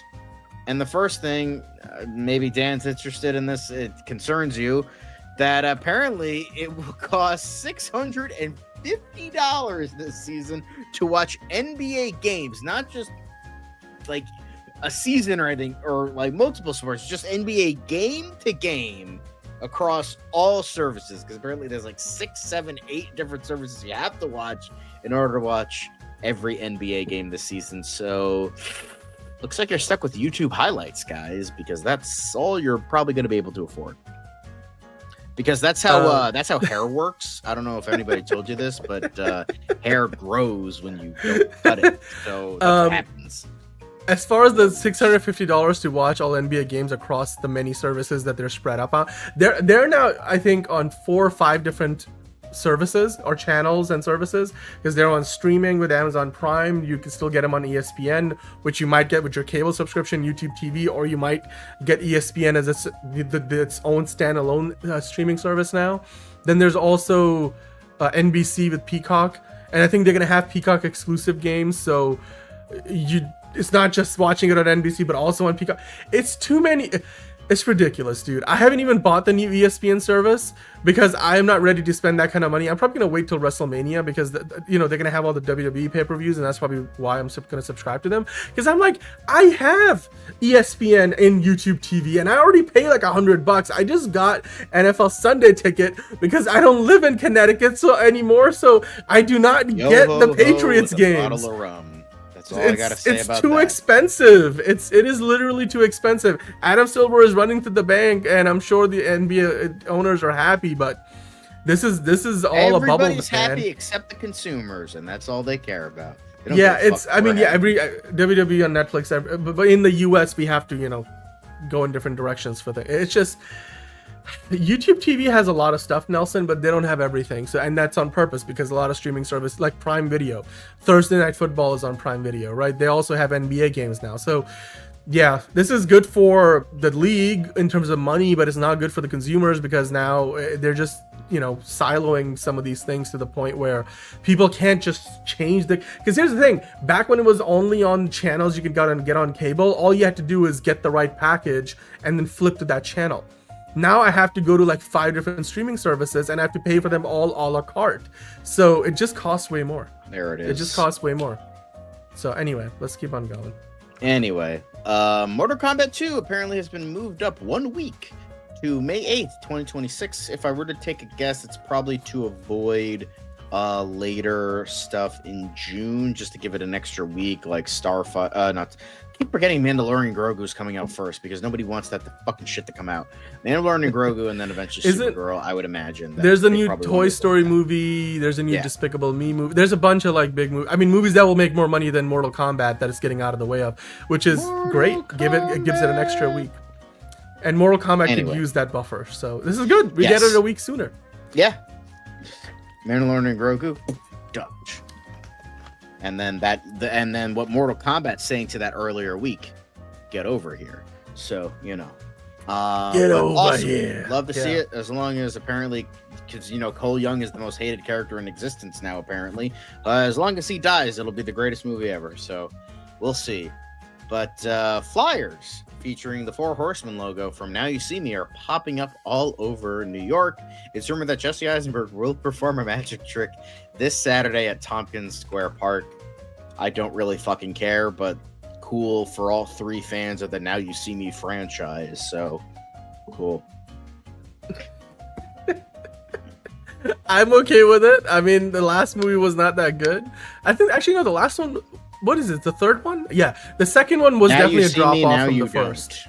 Yeah, no, they skipped. They didn't. Yeah, they actually missed the boat on that title. But anyway. Yes, they did. Yeah, so I guess we'll see. Can Jesse Eisenberg actually do magic? We'll see.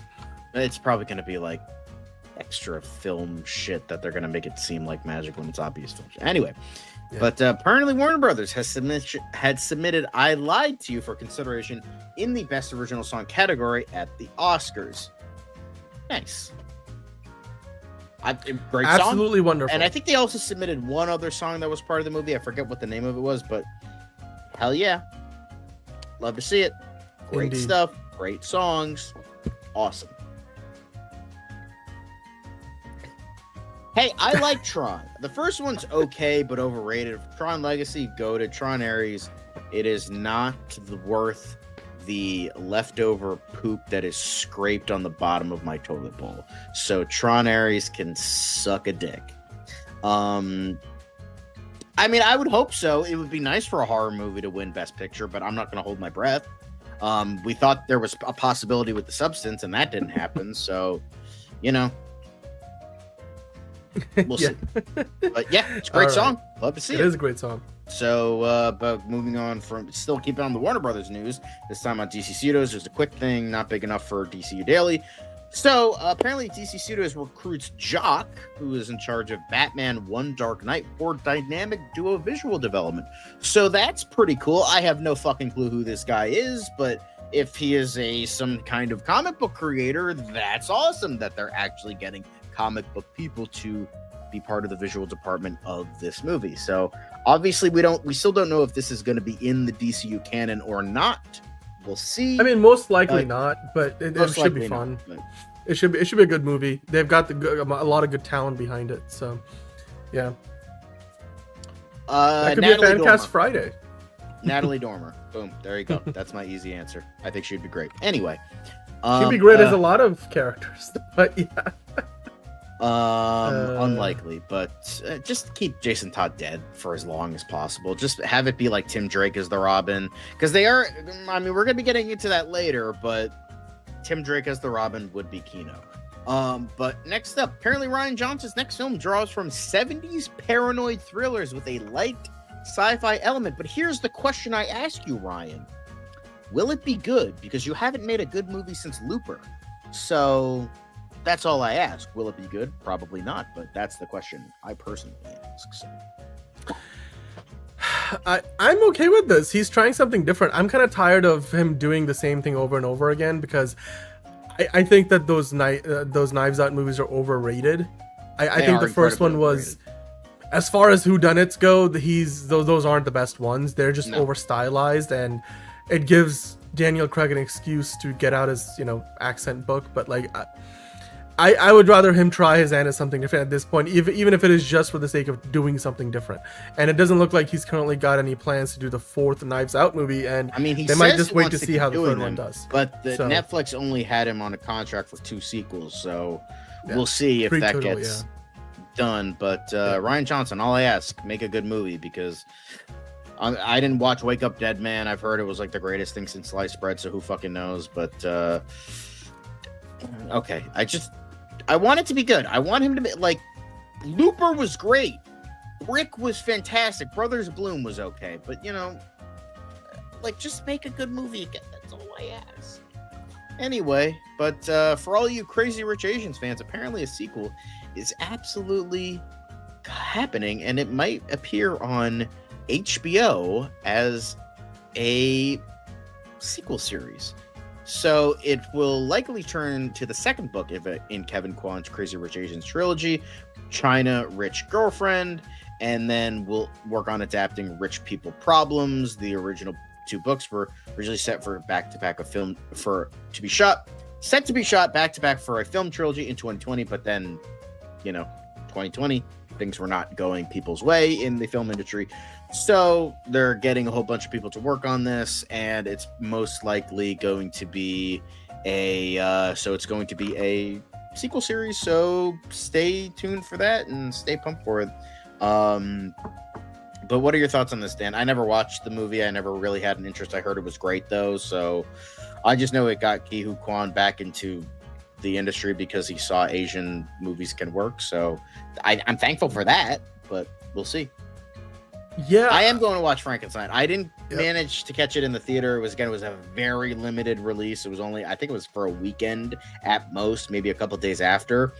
But I wasn't able to catch it then. But I am going to be watching it on Netflix. So I wish I could have gotten the theater, but I didn't have time. So, you know. Right. So I was just gonna say, Crazy Rich Asians is one of those franchise. I wouldn't call it a franchise because there's only one movie right now. But they're also. I mean, it has the potential to be a big franchise. So. No, absolutely it does. That movie made way more money than anybody thought it would, and quite frankly, I think, like you said, just a matter of circumstances with the COVID and then the Hollywood strikes, and John M. Chu just getting other opportunities like with the Wicked and whatnot, but. They've done like obviously they've done a stage play. I think that was something in the development at least. And then as far as the TV series or set of sequels go in terms of movies, there's a lot of potential there. It's just a matter of they need to commit to it and make it happen. It's kind of like Star Wars. Stop talking about it, just do it. We'll watch it, and if it's good, it's good. If it's not, it's not. There's no other reason to talk about it other than like. Is it happening? Sure, it's absolutely happening. When is it happening? When John M. Chu has time. Does he have time right now? He's a little busy. So that's kind of where we are at. And, you know, I'll look forward to it when it comes out. Cool. But Welcome to Dairy Cast and Creative shocked HBO didn't ask for cuts on appropriately disgusting horror series. We really wanted to push the boundaries. I mean, I'm surprised that they're surprised because HBO has always been the forerunner of like, what you can't see on normal TV and pushing those boundaries on what you can do on TV. So that doesn't surprise me that they'll do it, but I guess there is going to be a lot of grotesque stuff. I mean, there was a lot of grotesque stuff in the movies, and TV is a different landscape, but I can't imagine that HBO of all people would be like, no, you can't do this. But, you know, I guess they were shocked, which is weird to me, but hey, whatever you think, buddy. Yeah, again, I have the same reaction. I'm like, it's HBO. I'm not really shocked. It's not like you're making this for ABC. ABC, like they had to sanitize the miniseries that was on ABC. That was on a network, like channel. So it's also, I mean, that makes sense, but like here, it doesn't make sense that they're surprised. It's the same network that airs The Last of Us and the same network that aired Millie Alcock having a grand old time with Matt Smith and House of the Dragon. So, you know, and before that, of course, you know, Lobo and I forgot. Anyway, Emilia Tony Clarke's already character. beat me to the punch. So, but yes, yeah, it's HBO. Super disgusting. Like it's not like Serbian film levels of hardness, but like they're still pretty grotesque considering everything about them. So Matt, what are you talking about, Matt Smith? I mean, he would have made a great Pennywise, I think so. But anyway, that's neither here nor there. But Elgin James's Prison Break ordered to series at Hulu, while Hulu still is a thing, but apparently there's going to be another Prison Break series. A soldier turned corrections officer takes job at one of the deadliest prisons in America to prove just how far she'll go for someone she loves. So apparently Emily Browning, Drake Roger, Lucas Gage, Clayton Cardenas, J.R. Bourne, Georgie Flores, and Miles Bullock are also in the series. So interesting. But would you watch? I never watched the original Prison Break, so I don't know. I just remember the guys in the Prison Break show from the last decade were in the CW's Arrowverse. So yes, they were. I mean, they were Captain Cold and Heatwave. Yeah, exactly. And wasn't there a movie? Like, didn't they reboot as a movie with Stallone and Arnie? Like, am I wrong about that? That was Escape Plan. That was had never mind. To do with Prison Break. No, I mean, there was a Prison Break. There was in the movie, but like it has nothing to do with the Prison Break TV series. Well, it goes to show you that. Well, I guess now you know how much I'm interested in this. So there you go. Moving on. Anyway, but apparently Johnny Depp to star in Ebenezer, A Christmas Carol at Paramount Pictures. Speaking of Paramount Pictures, but Ty West, who recently got off of the Pearl trilogy, the X trilogy, is going to direct it. Not Ty West directing A Christmas Carol adaptation, not on my 2025 bingo card, but apparently Andrea Riseborough will co-star as probably Scrooge's love interest or one of the ghosts. But very interesting because Robert Eggers is also working on his own Christmas Carol adaptation. So we'll see. We're gonna have the war of the century in regards to Christmas Carol adaptations, depending on each of those when each of those are coming out. But Eggers would be better. However, I'm still reasonably excited for this. I love Johnny Depp. I like Andrea Riseborough, and I have grown to like Ty West because he majorly impressed me with his new trilogy, X, Pearl, and Maxine. So we'll see how this goes. Yeah, no, look, Johnny Depp, regardless of what you think of him as a person, and all the controversy in recent years. The Jim Carrey one is underrated. It is underrated. I agree with you. I think this would be great because I think when it comes down to a lot of the actors that have played, Ebenezer Scrooge in the past, the good ones have always been the ones who can just steal the show. And Johnny Depp has the range to play a really good Ebenezer Scrooge, and at the same time be a very different take. Another Jack Sparrow impression. No, absolutely. Good. He can do a very different take than what Jim Carrey did, and still make it completely his own. So right. I would love to see this. This would be a good idea. And again, like you said, the X trilogy was pretty impressive for many reasons. But yeah, I would love to see what we get from this movie. Yeah. So yeah. I mean, I'm more excited for the Robert Eggers version, but still, I think this could be definitely a lot of fun. But for all you Wicked fans, apparently Wicked is to air on NBC ahead of Wicked for Good for the Wicked for Good theatrical release. So if you don't have whatever streaming service this is on and you still have cable, then cool, you can watch it. But like, I can't imagine like all like the boomers watch it. Like you could just watch it on Amazon Prime anytime you want. But like, I mean, sure, I guess. I use the word wicked. I don't care about the movie. Yeah, I mean, just like, the cat's back. The kitty is back. But yeah, so for all 5 of you that still have cable and don't have Amazon, then you good? Did you see I just got whipped by the tail? Yeah. Anyway. But yeah, cool, great, don't care. Anyway, F1, woohoo, F1, Demon Slayer Infinity Castle Power IMAX to record-breaking third quarter. So in addition to, Demon Slayer killing it and F1 killing it, well, they were killing it in IMAX together. So hell yeah, because I know F1 got re-released in August after, you know, Fantastic Four and Superman did their rounds in IMAX, they brought F1 back to have their IMAX rounds again in the mid-August. So very cool. I wish I could have seen it, but hey Kyle. No, this would be great because they're also eventizing a bunch of other. They're working with Apple TV Plus, Netflix, and a couple other streaming services to really make these like movie releases like events. And you know, IMAX has done a better job of promoting the movies at the movie theaters than a lot of other distributors have in recent times, and deservedly so. I think they're having, like, you just see the record-breaking third quarter of the year. F1 is revered, while Superman, an American icon, isn't going to be well regarded. Oopsies. So, you know, that's why it won over Superman. But, you know, I personally, I think F1 was the better movie.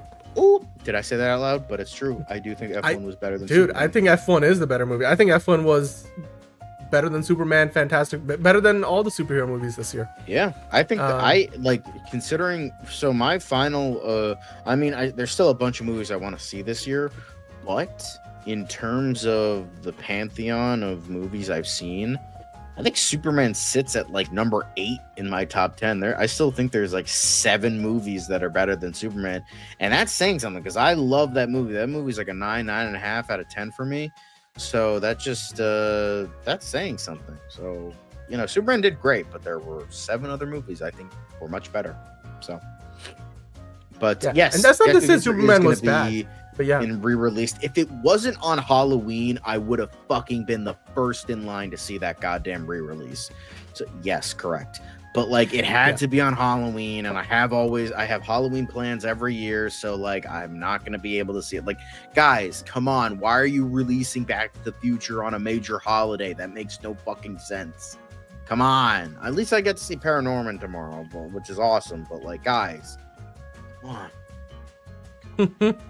Also, by the way, F4 drivers are like literally kids.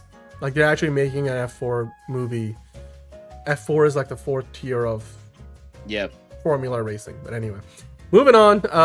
Good for IMAX. Yes. Love to see it. But for all you excited about the Malcolm in the Middle revival, well, the 3 brothers who are still going to be a part of it, as the actor who plays Dewey is not going to be part of it now, but the 3 OGs of the 3 brothers, 3 of the 4 brothers in that series, did take a picture together, and Frankie Muniz posted it. So that's very exciting. So this is them way back when, and this is them now. Honestly, they've stayed the same. They've all aged gracefully. They all look good for their respective ages. So like, good for them, I guess. But yeah, I'm okay with this. This looks nice. Would love to see it. I mean, I only watched bits and pieces of the original show. I never like sat down and watched the whole series, but I could care less if there's a Malcolm in the Middle revival, but since there is, they look great. But for all the people that are excited, I wanted to showcase that. Yeah, no, absolutely. Yeah. But yeah. Then George Clooney apparently jokes about adding Louvre heist to Ocean's 14. I was very proud of those guys. He said, if you're a professional thief like I am, I was very proud of those guys. He's saying this in jest, of course. So all the French viewers here, we're not making fun of the heist. That was a national embarrassment. Even though, John, what just happened was literally the plot of one of the Pink Panther movies, because where is Jacques Cousteau? Like, come on, like, this is. It depends which version. If it's the Peter Sellers version, awesome. No. If it's the Alan Arkin version, sure, I'll take it. If it's the Steve Martin version, I'm talking about the Steve Martin version. I don't know. I love those movies. They're so fun. But that was literally the plot of this. It was the plot of the second Pink Panther movie. So the newest versions, anyway. But this was funny. This was, George Clooney being his charismatic self. So just sweet désolé to all the French people. But anywho. But I mean, if Ocean's 14 is going to be coming out, I can't wait for it because omelette du fromage. Get out of here. Cheese in the refrigerator? What? Yeah, something about cheese in the refrigerator. let The French have good these cheese in rest the refrigerator. Is that what you're saying? no. Anyway, I only speak a little bit of French. yeah. But Hamburger. Yeah, I see. Yeah. Hamburger. Anyway, I'm taught. Anyway. But very exciting. I hope Yeah. Ocean's 14 actually comes out. Jake Kelly looks interesting. I might see that. So yeah, but apparently Victorious is getting a spinoff called Hollywood Arts. But Daniela Monet, who played Trina Vega on Victorious, will return and also executively produce the new live-action series, which is going to be surrounding a new cast of people at Hollywood Arts. And essentially, they are getting rid of the worst part about Victorious, which was Victoria herself. So, that's what many people say. I didn't think she was that bad, but everyone says that Victoria was the worst, that Tori was the worst part of Victorious. So, yeah. I mean, look, Danielle Monet was the best looking part of that whole show. And quite frankly, I'm okay with this. They were like, Wizards of Waverly Place is doing a sequel series. Hold my beer. Netflix says to Victoria Smith. As long as Dan Schneider is not a part of it, I wish not a part of it to them. So not a part of it. Yeah. No, you haven't seen Victorious, Tony? It must be past your time. He's old. He was born in 1979. He's an old fart. Of course, he's not going to know Victorious. So basically, Danielle Monet played Trina Vega, who was the sister of Victor. What was her name? Tori Vega. Yeah. Tori Vega. I mean, she was an excruciatingly annoying character. She was the worst character in my opinion because she was like pompous and acted more, vain than she had any right to be. So. Well, I mean, also Danielle Monet's character was pretty one note in the original show. I have a feeling this version will be a little more fleshed out, or hopefully time has passed by. But anyway. Yeah, exciting.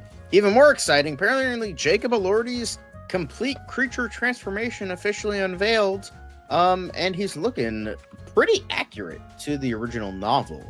Because this is what he's described as a novel: very pale, long-haired, very tall. He's described as hauntingly beautiful, like grotesquely beautiful. So that's what he's kind of going for here. Like you have like the beautiful vibe, but like he's still covered in scars. So it's definitely accurate to the book from what I read. Okay, like, bruh, why are you doing this?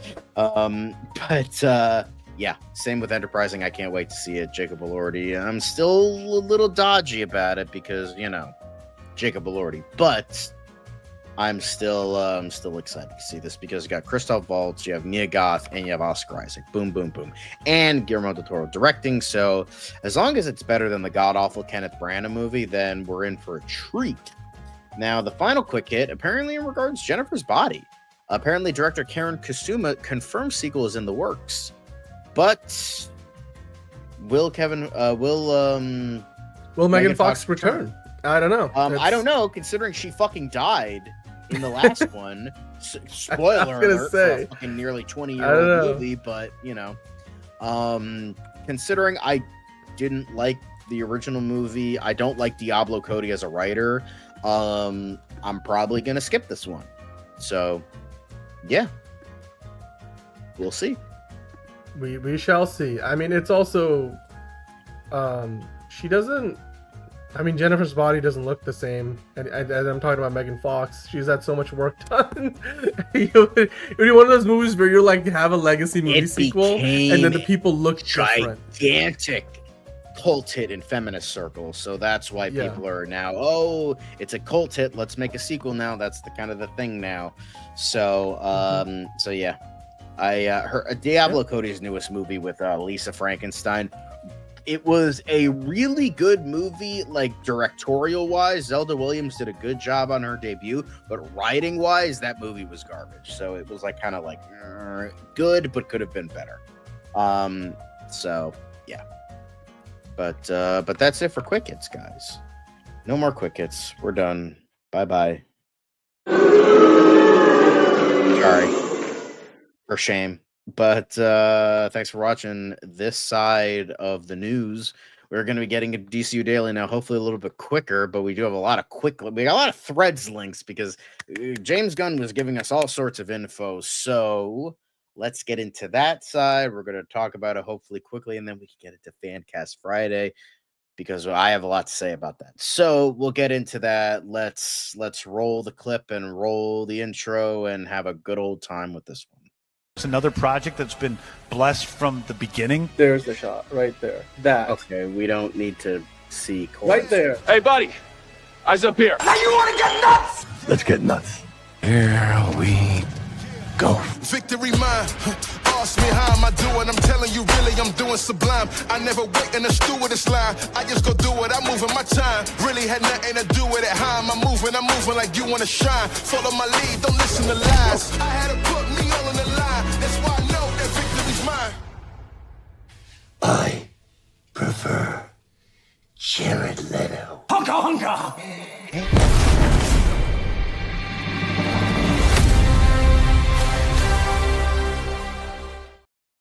Oh my God, guys. I forgot to change it. Oh well, here we go. DC News, everybody. We are entering DC News, and I'm your host for today. John, not Jonathan, not Nathan, not Jahan. John. Lovely to bring on the DCU News for you guys today, but I am not alone. Dan, what are you excited to talk about today in the realm of DC? Because there is so much to fucking talk about. But I'm excited to talk about the fire between just some geeky guys' loins, but I'm also not. it's Keep that to yourself. This is PG. This is PG time. All right. Jesus Christ. Keep it in your no, pants. it's DC time, John. It's never mind. There's I'm interested in what you guys make of the update from Andy Muschietti about Batman Brave and the Bold. And there's a lot of other stuff we're gonna get into. So yeah. Yes, but we're gonna get into that. Let's dive into. We got to get into the comic side of things because the Absolute Universe is killing it, and apparently, Absolute Batman and Wonder Woman's first meeting apparently got leaked, and Batman is apparently telling her to go to hell. So that's interesting. And Absolute Zatanna, her design has been revealed. Yes, you can't even spell brothers right, but yeah, sure, buddy. And you don't know how to use spaces properly, but okay. Thanks for the $5, I guess. You know. Okay, but this is great. I don't know the context of this panel, but you could tell that Wonder Woman is bigger than Batman, and Bruce is not impressed. I don't think the bigger thing you want is the logo. Wink, wink. I think I know what you're talking about. Oh, but yeah. But you know, Monique is Wonder Woman. Yes, I did kick rocks. But apparently, you know, that we have looked ahead for Absolute Batman and Absolute Wonder Woman 16. Diana's life will never be the same. Promising huge things in the comics. There's a reckoning happening. Blah blah blah. All this stuff. So, you know, we're gonna be, and you can't see it in the full image here, but apparently, you know, Diana is apparently helping Killer Croc, who is apparently a friend of Batman in this universe. So that's very interesting. You could see it right here, but there he is at the bottom. And apparently, you know, they got the bat axe and the cloud sword from fucking Final Fantasy VII. So, you know, we're getting a whole bunch of stuff in regard to the Absolute comics, but this isn't the only thing. Apparently, Zatanna, which is looking more like Black Canary here, is getting a new design. Apparently, taking the fishnets from down below to up top. Instead of fishnet stockings, we're getting fishnet shirt and sleeves. Very interesting design. It actually kind of reminds me, I don't know if you guys remember this, but Joseph Kahn, director of Detention and Torque, very small time indie director, but he was actually on the roll to do a Justice League Dark movie, and he had a bunch of concept art, a lot of really good concept art, and it had a lot of like people in certain roles, and Zatanna had a very similar design. So I'm curious if it influenced this. I can actually bring up a picture real soon, but I don't know. Maybe I'm just like going crazy. But you know, I think that would be awesome.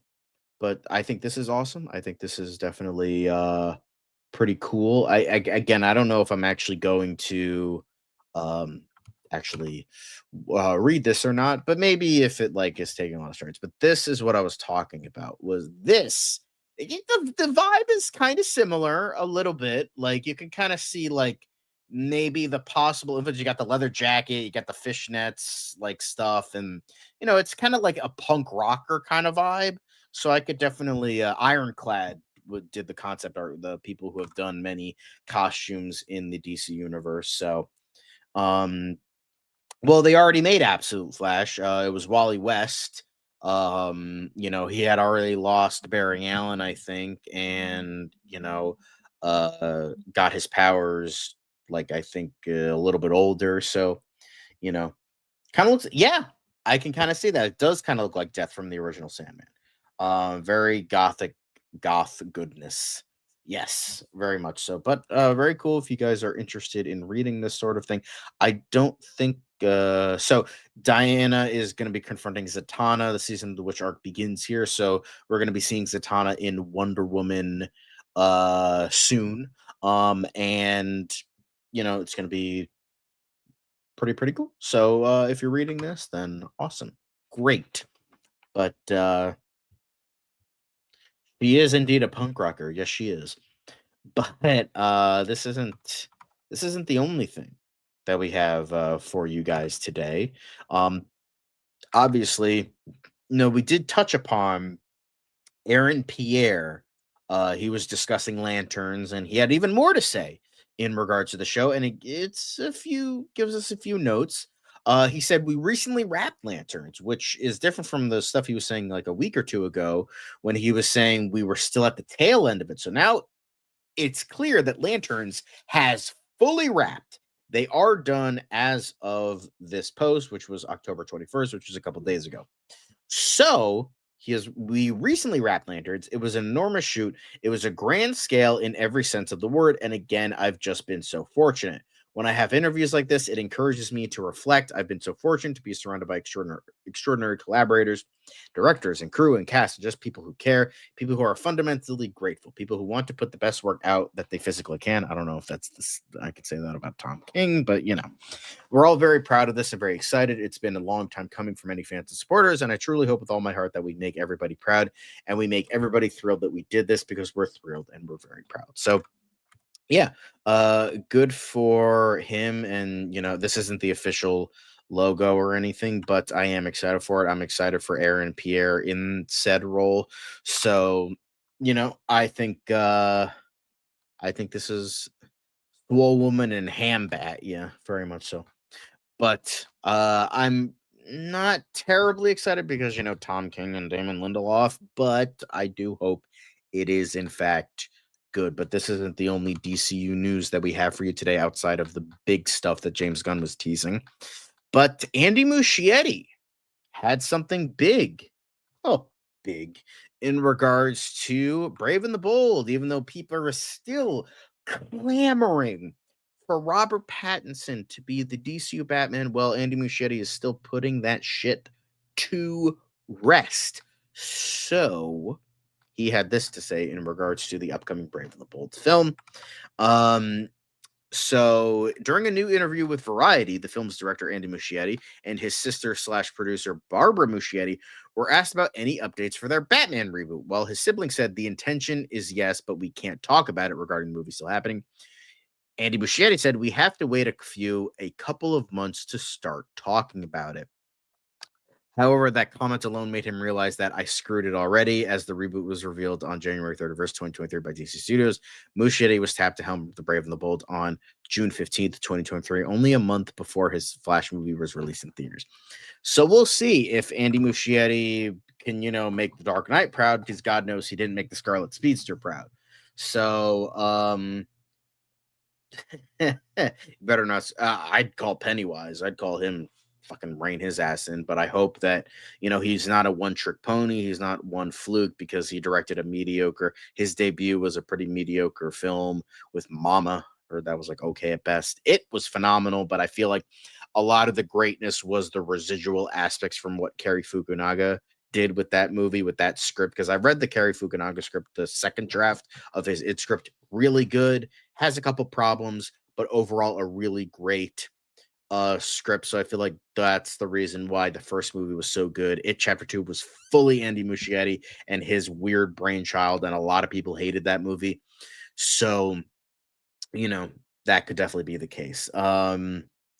Villeneuve Batman trilogy could be awesome, but would never happen in a billion years. That is true. Andy isn't writing it. I don't think he wrote it Chapter 2 either. So I think Gary Doberman did.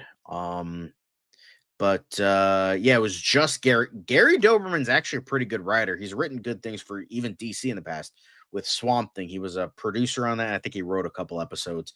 But yeah, it Chapter 1 was overall much better, and it just not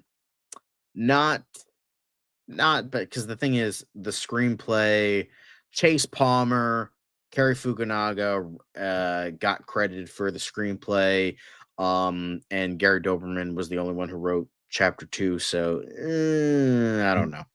Like, I think his direction, a lot of his ideas on Chapter 2 were definitely not great, but we'll see. I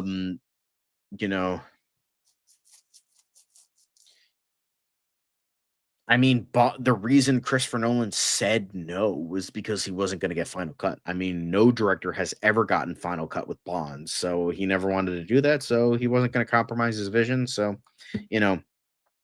we'll see. But yeah, I'm curious what Andy Muschietti has in mind, and we're going to get into later stuff with Batman, but until then, we're going to do some more quick hits. But apparently, we wanted to celebrate a bit of a belated anniversary, but 3 days ago, October 21st, is traditionally recognized as the wedding anniversary of Jonathan and Martha Kent. So, a very belated happy anniversary to the wonderful Kents who raised our wonderful Superman from birth and did a wonderful job in doing so. Well, pretty much from birth, infant, whatever, same thing. But happy anniversary to y'all. So yes, it is very sweet. So October 21st is the day. A little late on our part. Sorry about that. Had a very busy week. So, next thing, apparently a lot of people will say, Superman's failing. Superman sucks. Superman's not working. Where's Bass, Reeves, and Yash now? Coincidentally, not here.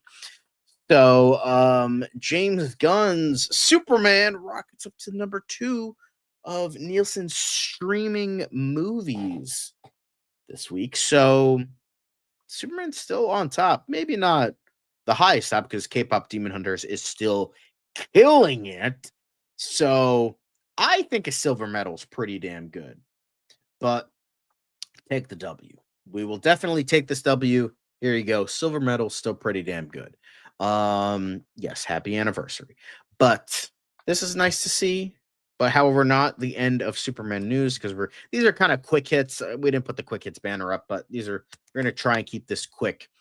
But apparently, James Gunn for Best Director. Apparently, Warner Brothers mounts ambitious for your consideration Oscar campaign for Superman. But Superman grossed $660 million at the worldwide box office and has a certified fresh score of 85% on review aggregator Rotten Tomatoes. Fans also responded positively to the DCU Studios reboot, hailing it as the step in the right direction for both the DCU and the Man of Steel. Is the movie Oscar worthy, though? Well, Warner Brothers certainly believes so, as the studio has launched an ambitious for your consideration campaign ahead of the next year's award ceremonies like the Oscars and Golden Globes. It's worth pointing out, despite the inclusion of everything from Best Picture to Best Director and Best Actor, Warner Bros. And DC Studios will realistically be aware that the technical categories will be where they're best off pushing Superman, like Best Visual Effects. If along the way the movie gets a nod for a major category, then a win is a win. But apparently, this is pretty standard in the industry. I know people will probably be gawking at this, like, oh my God, what are they doing? This is so, but like, people were like, fucking Vin Diesel had a for your consideration for Furious 7, and Michael Bay did a for your consideration for fucking Transformers Age of Extinction. It's not below the belt. and this is a much better movie than both of those combined. So, I mean, this is more just Warner Brothers saying, we like what you're doing. We're going to put our money behind you, because these things are not cheap. And yeah, I don't think James Gunn is in trouble, even if the company gets bought. But this is another vote of confidence. And yeah, they're more likely to win in the technical categories, like you said, John. But it's good. It means that Superman will have a say in the Oscars, whether it's in in the technical categories or the big ones. Yeah, more likely the technical ones. Right but here. But for your consideration, they really ran the gamut. They had Best Picture, Best Director, Best Adapted Screenplay, Best Actor, Best Supporting Actress for both Rachel Brosnahan and Isabella Merced, Best Supporting Actor for Nicholas Hoult, Eddie Gathegi, Anthony Carrigan, even though he had a bit part, and Nathan Fillion. Best Casting, because that is going to be a new award that is going to be coming up for next year's Oscars, is casting, and then stunt coordination is going to come up in 2027, by the way, just a quick reminder. Best Cinematography, can't see it being nominated for that. Best Film Editing, Best Production Design, Best Costume Design, Best Makeup and Hairstyling, which is not a stranger to DC Studios films winning, because, as we know, Suicide Squad somehow beat out Star Trek Beyond for that little statuette, but, that's neither here nor there. Best Sound, Best Visual Effects, Best Original Score, and Best Original Song, which is probably the dumbest one out of all of these, including Best Picture and Best Actor, because the Mighty Crabjoy's theme, really? Okay. That was in the movie for 2 minutes. Calm down. But hey, I like it, Chapter 2. I like it too. I thought it was just as good as the first. Not as good, but I thought it was good. Most people hated it though, but that's just me. The casting director, which says right here, John Papsidera. So that's who the casting director would be, the one to get that statuette. Yeah, they did. Geeky Guy, what do you have to say about that? Snyder cultist herself. So curious what you have to say about that. But yeah, this is kind of fun to see. Like, I could see it maybe getting 1, maybe 2 nominations. I can't see it. I could see it like visual effects, makeup and hairstyling, and like costume design, something like that. But I can't imagine it being, No, it's anything like I major. said, it's gonna be some of the technical awards, because that's where Superman truly deserves some credit. I personally don't think it's gonna break through in even a lot of those categories, quite frankly, because I think there's better, Yes. Options. Mhm. But still, it's good. But This is Warner just Brothers. nominations. There's a bunch of nominations they have to trickle through, so we'll see. So they're putting the money where their mouth is, right? They're saying, James Gunn, DC Studios, we love what you're doing. That would be David awesome. Zaslav and company. So this is just this is an endorsement of James Gunn's vision so far and what he's accomplished. So, and if you look at it just that, and I think that alone is means that DC is going in the right direction. So take that win, and we'll see, if it does make it into the nominees next year or not. So. Yes, but that's it for the more quick hit side of things. Now we're going to get into the major stories for today, because the next thing we're going to be talking about is James Gunn running the gamut of podcasts. And James Gunn, hey, we exist too. You did like 17 of them this past week. Where's our love? We specifically talk about DCU. We only majorly talk about DCU. Come on, the show. It's called DCU Daily. We do this every day. Come on, James Gunn, show us some love. God damn it. We're here. Send him like an Instagram DM, like, hey, buddy, we want to have you on the show. So, obviously we'll see. But as first news, because we already talked about Brave and the Bold, might as well talk about Brave and the Bold again. But he has confirmed that Brave and the Bold hasn't cast its Batman yet, and that the story has undergone major changes since the film was first announced. So my hope is that Damian Wayne is out of there and we can bring in an actually good Robin into the mix. But that's just my thoughts. But Dan, what are your thoughts on James Gunn talking about Brave and the Bold in this way? I'm wondering if the major changes mean we're not getting as much of the Bat family. Maybe Damian Wayne might not be in the movie at all. He's not said to the contrary, but I would be wondering if he means by major changes that they just went in with an idea and just once they started to try to make it work, it just wasn't working the way they expected it to be, and maybe they're going in a different direction.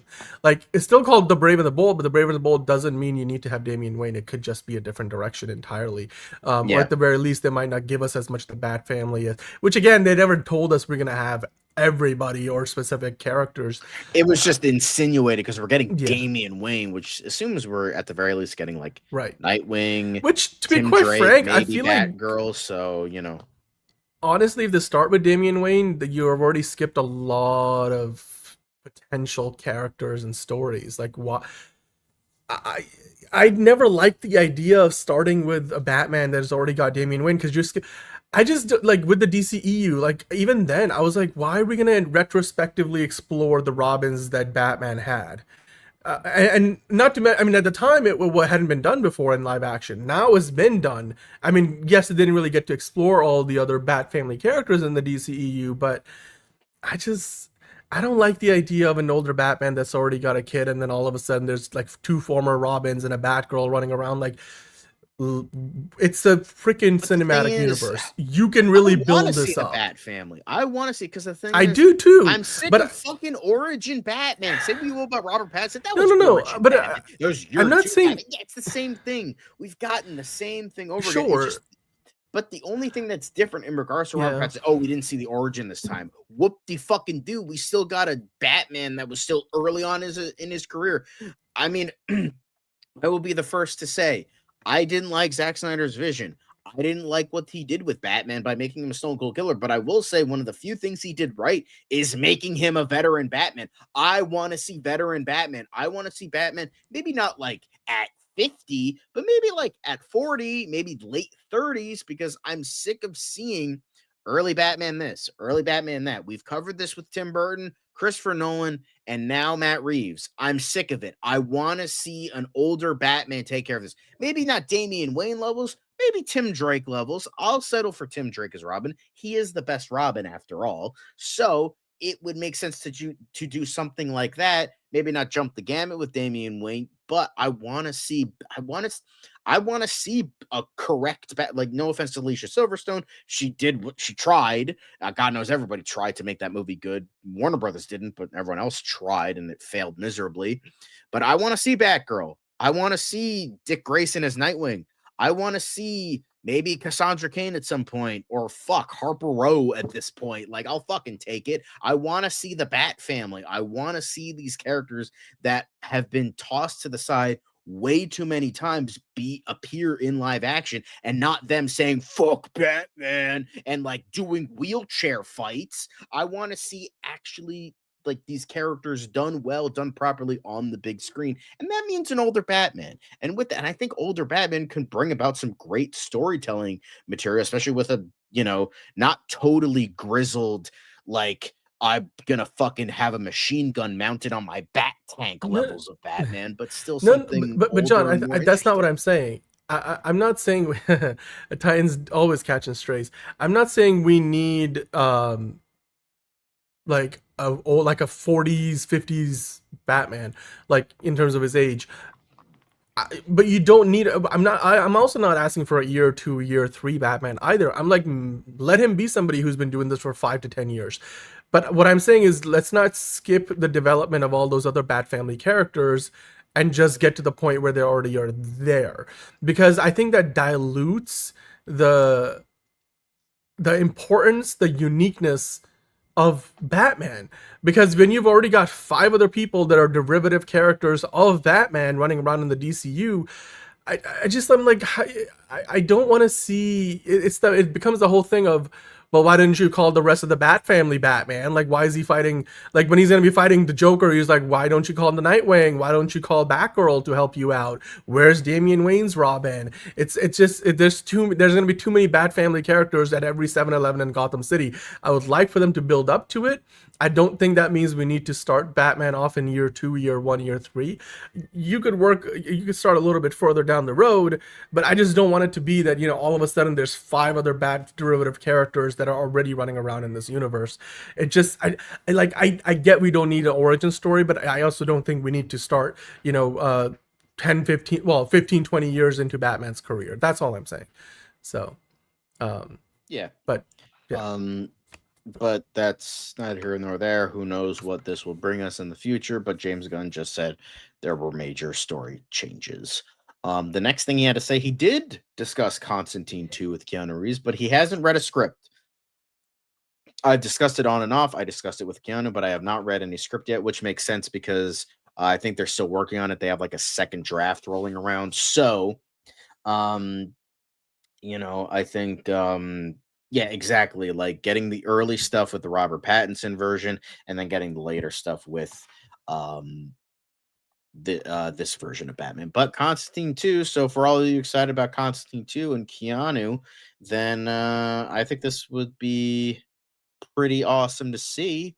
I haven't seen the first one yet. I'm probably gonna watch it soon once I get a lot of stuff done and over with. But yeah. I think this is awesome. I hope that they are able to finally get this done. Hey, Bill and Ted Face the Music was awesome. It's the weakest of the trilogy, but it was fantastic. Don't lump that in with Matrix Resurrections. Fuck Matrix Resurrections. Fuck that movie. I mean, considering that everybody from the older movie was still on board, I think it'll be a good time. But yeah, good stuff. Next up, James Gunn says Darkseid. This is a bit of older news, but he discussed that Darkseid won't be the big bad of the DCU, praising Zack Snyder's take and noting parallels to Thanos. Using Darkseid as the big bad now is not necessarily the thing because Zack did it so cool in his way, and because of Thanos and Marvel. Yeah, it's unfortunate that even though Thanos was a ripoff of Darkseid, people will view the movie Darkseid as a ripoff of Thanos. So it's good that they're avoiding that. I think we've talked about this on the show before, but yeah, I think this makes sense. I don't want them to be like, oh, it's leading up to something, because that's a very Marvel thing to do, and I want DC to stand on its own 2 feet. So yeah, they did, but that's not his fault. But I mean, they tried, but but yeah. I think that makes sense. I'm glad they're not doing it that way, because you don't need to lead up to anything, and there doesn't need to be a big finale like Marvel. Just little independent movies here and there. I think that's fine and good. But yeah. Next up, we have, but speaking of New Gods, James Gunn says the DCU will explore Jack Kirby's New Gods with their first appearance planned for Mr. Miracle. We're dealing with the New Gods in Mr. Miracle, which is on my shelf and I haven't read it yet. Oh, now does he mean that the script, or does he mean the comic book that it's based on? Because I've read the comic book and it's probably the best thing that Tom King has done for DC, which isn't saying much. It's fine. It's not great. I think the art is really good. The story is kind of mid, but it's the best thing that Tom King has done for DC. Low bar, but it's true. Exactly. I want to see Legion of Doom, Injustice League, Injustice Gang, whatever they're going to fucking do.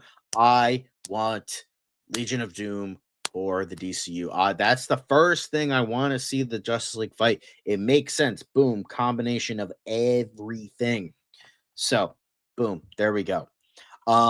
So I think exploration of New Gods is good. Just don't make it this ultimate end game kind of shit, Brainiac, that would be another one. Good. Brainiac too.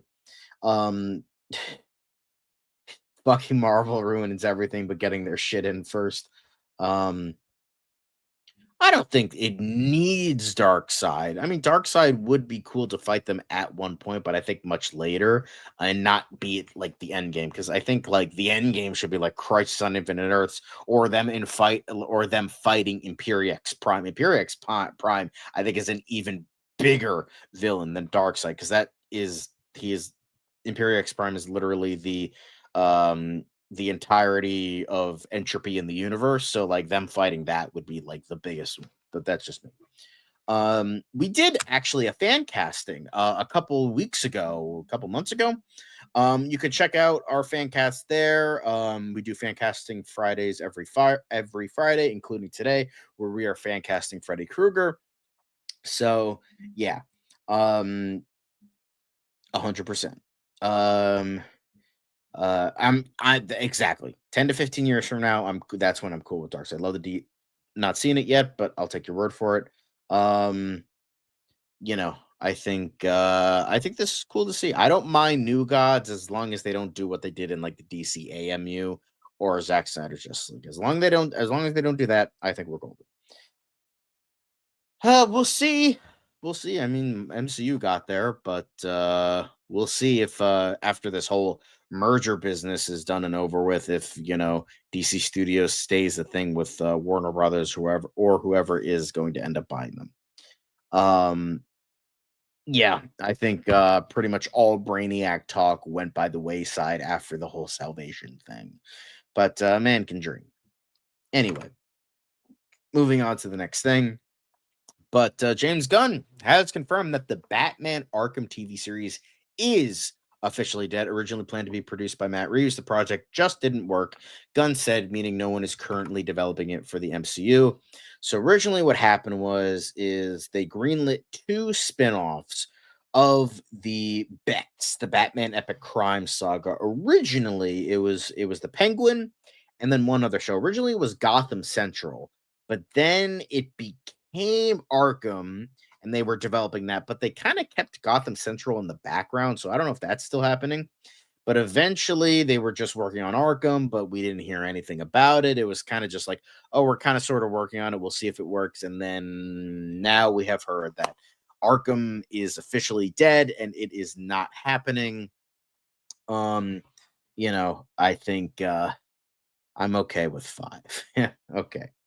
But yeah, so Arkham is officially dead, and I'm pretty sure Gotham Central is dead too. I hope we do get another spinoff in the Bex, because if we're relying only on the Batman movies, it's going to take Matt Reeves 10 to 15 years only to make Batman Part 3, if that's even still happening. So, yeah, so, I mean, I don't think that's totally out there. It's 2 different continuities, so, exactly. I want to see a Renee Montoya, more Gordon, because Jeffrey Wright, perfect in the role. Perfect. But yeah, so Arkham is officially dead. Shame, but these things happen. But here we have James Gunn fucking lying, because my brother in Christ, bro, he said that had this to say in regards to Peacemaker.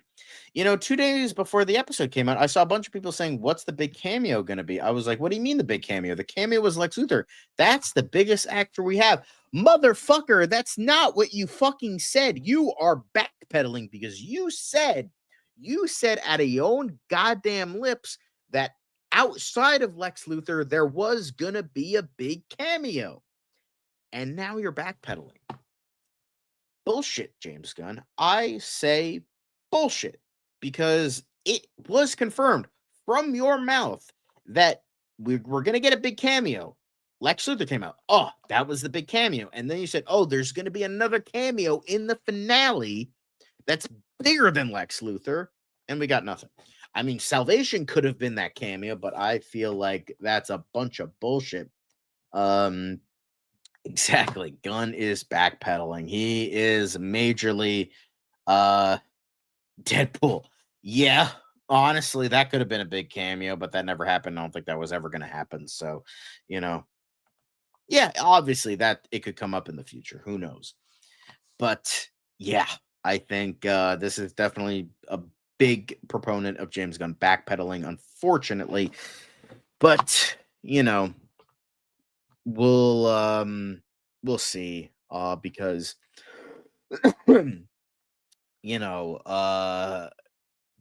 it's just, we'll see if maybe he'll backpedal again. Who the fuck knows? But This was just a weird thing for him to say, all things considering, So I don't know. That's just kind of lame. I feel like because you admitted it happening, and now it should have been me. Yeah, I agree. Bane would have been a good cameo. Nice to see you again, Bane. We'll break you. I feel like that's bullshit. Maybe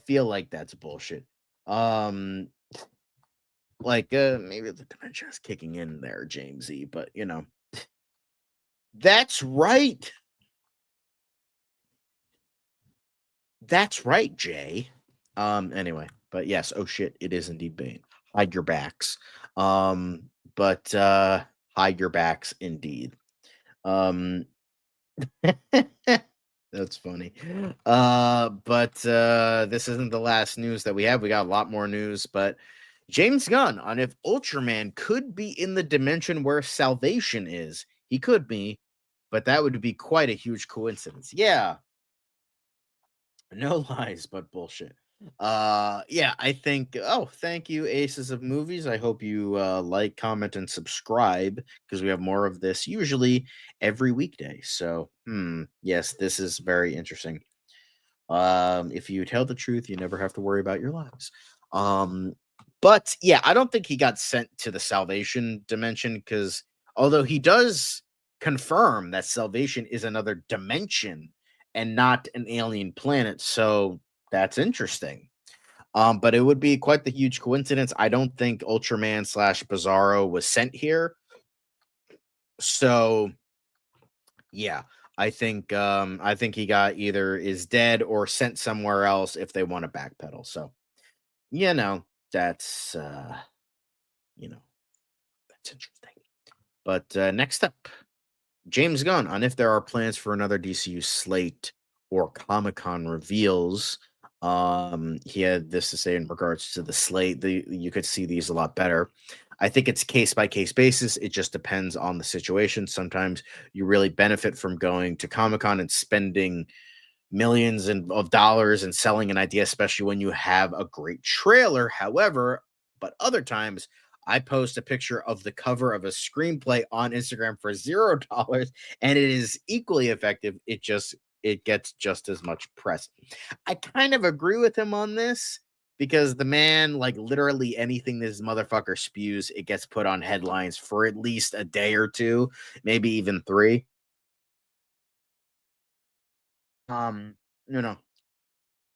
Unlikely. John Cena Thugonomics word life. The one Judo Master almost got something. I don't think so. But yeah, I mean, he's got a bit of a point here. So you have to know to kind of always ask yourself, what is it that's worth spending money on? The hard thing for me is I just don't have much time. I live in Georgia. I'm gonna fly out to Comic-Con for these days that could be spent on doing another draft of Man of Tomorrow. What matters to me at the end of the day is quality. As he said multiple times, like quality. We're trying to focus on quality. We're only greenlighting projects that have the best screenplays, blah, blah, blah, blah, blah. So it just goes to show that, he's really trying not to repeat the mistakes of Marvel. However, he's also making his own mistakes by just being chronically online, as the kids would say. And so I also don't think that's good. I mean, both viewpoints, both ideas, both concepts have good and bad ideas. I think Marvel's kind of tanking with their ideas, and DCU is doing some great stuff, but is also tanking in regards to like the merger talk isn't great. And then on top of the fact, him being chronically online, posting on every single solitary thing is kind of dumb. And I think Jennifer Holland needs to take his phone away, undo the Wi-Fi router, and then just let him focus on writing. So, all right, that's cool. Thanks, Aces of Movies. We appreciate it. But yeah, this is awesome to see. But I hope it goes well for him, considering what's going on. Anyway, but James Gunn on if we'll get to see a Lantern sneak peek before the end of the year. So I've seen the peak, I think, at least where it is now, but I have no clue when that's planned to be shown. My brother in Christ, you are running the show. The fuck you mean you don't know when it's coming out? when you have it planned to be shown. You decide when it's going to be shown because you're the guy in charge. The fuck you mean, bro? The fuck you mean? This makes no sense to me. You decide when this shit is coming out.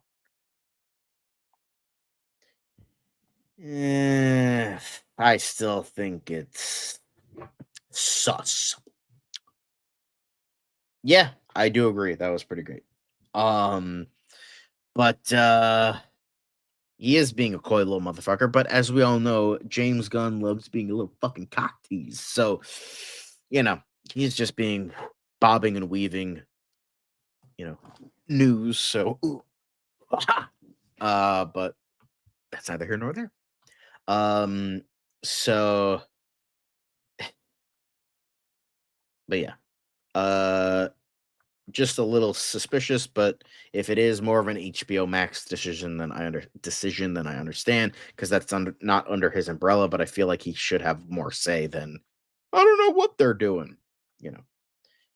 See, I'm not a Guntard, as many would suggest. Too bad Bass Reeves or Yash isn't here, or JC. I'm not sucking James Gunn's dick all the time. I can see when the man is doing stupid shit, and you can say, oh, it's more HBO Max. But again, I feel like DCU takes more precedent than HBO because it's still relying on DC. HBO is just the vehicle and of distribution in regards to the show. So shut the fuck up, Elite Z. Eat a dick, all right? Exactly. It's owned by Warner Brothers, not owned by DC, but it's still a DC project. You feel they would have more say in that, but that's just me. But whatever. Like, James Gunn, come on, step up your game. Jennifer Holland needs to fucking unplug your Wi-Fi router and just fucking, you know. I'm just saying. That's all. Just saying. Anyway. We have a couple more news stories to talk about, and we're going to be talking Man of Tomorrow. I'm going to... Do we have one? Yeah, there we go. We're gonna be talking Superman, and specifically Man of Tomorrow, because there were quite a few updates in regards to Man of Tomorrow. But James Gunn says here, that Man of Tomorrow will feel very different from Superman, pretty much confirming what I was saying when the initial title was released. Hell, even before the title was released. So there's that as well, because everyone was like, oh, you know, it's going to be a sequel. But he's like, oh, it's going to be a quasi-sequel. I confirmed that, like, Lex Luthor is going to be the main part of that sequel. And then when it was Man of Tomorrow, there's like, oh, Lex Luthor is the Man of Tomorrow. He was the original Man of Tomorrow. So, and he's saying here, the title refers much more towards Lex Luthor, with way more of Man of Tomorrow being told from Lex Luthor's perspective than Superman, because you could tell the way he was talking about Lex Luthor in interviews, he was kind of more interested in Lex Luthor than Superman. So yeah, I think you know, we're gonna get into that enterprising much later. So that's the shot right there. Now we'll zoom into this.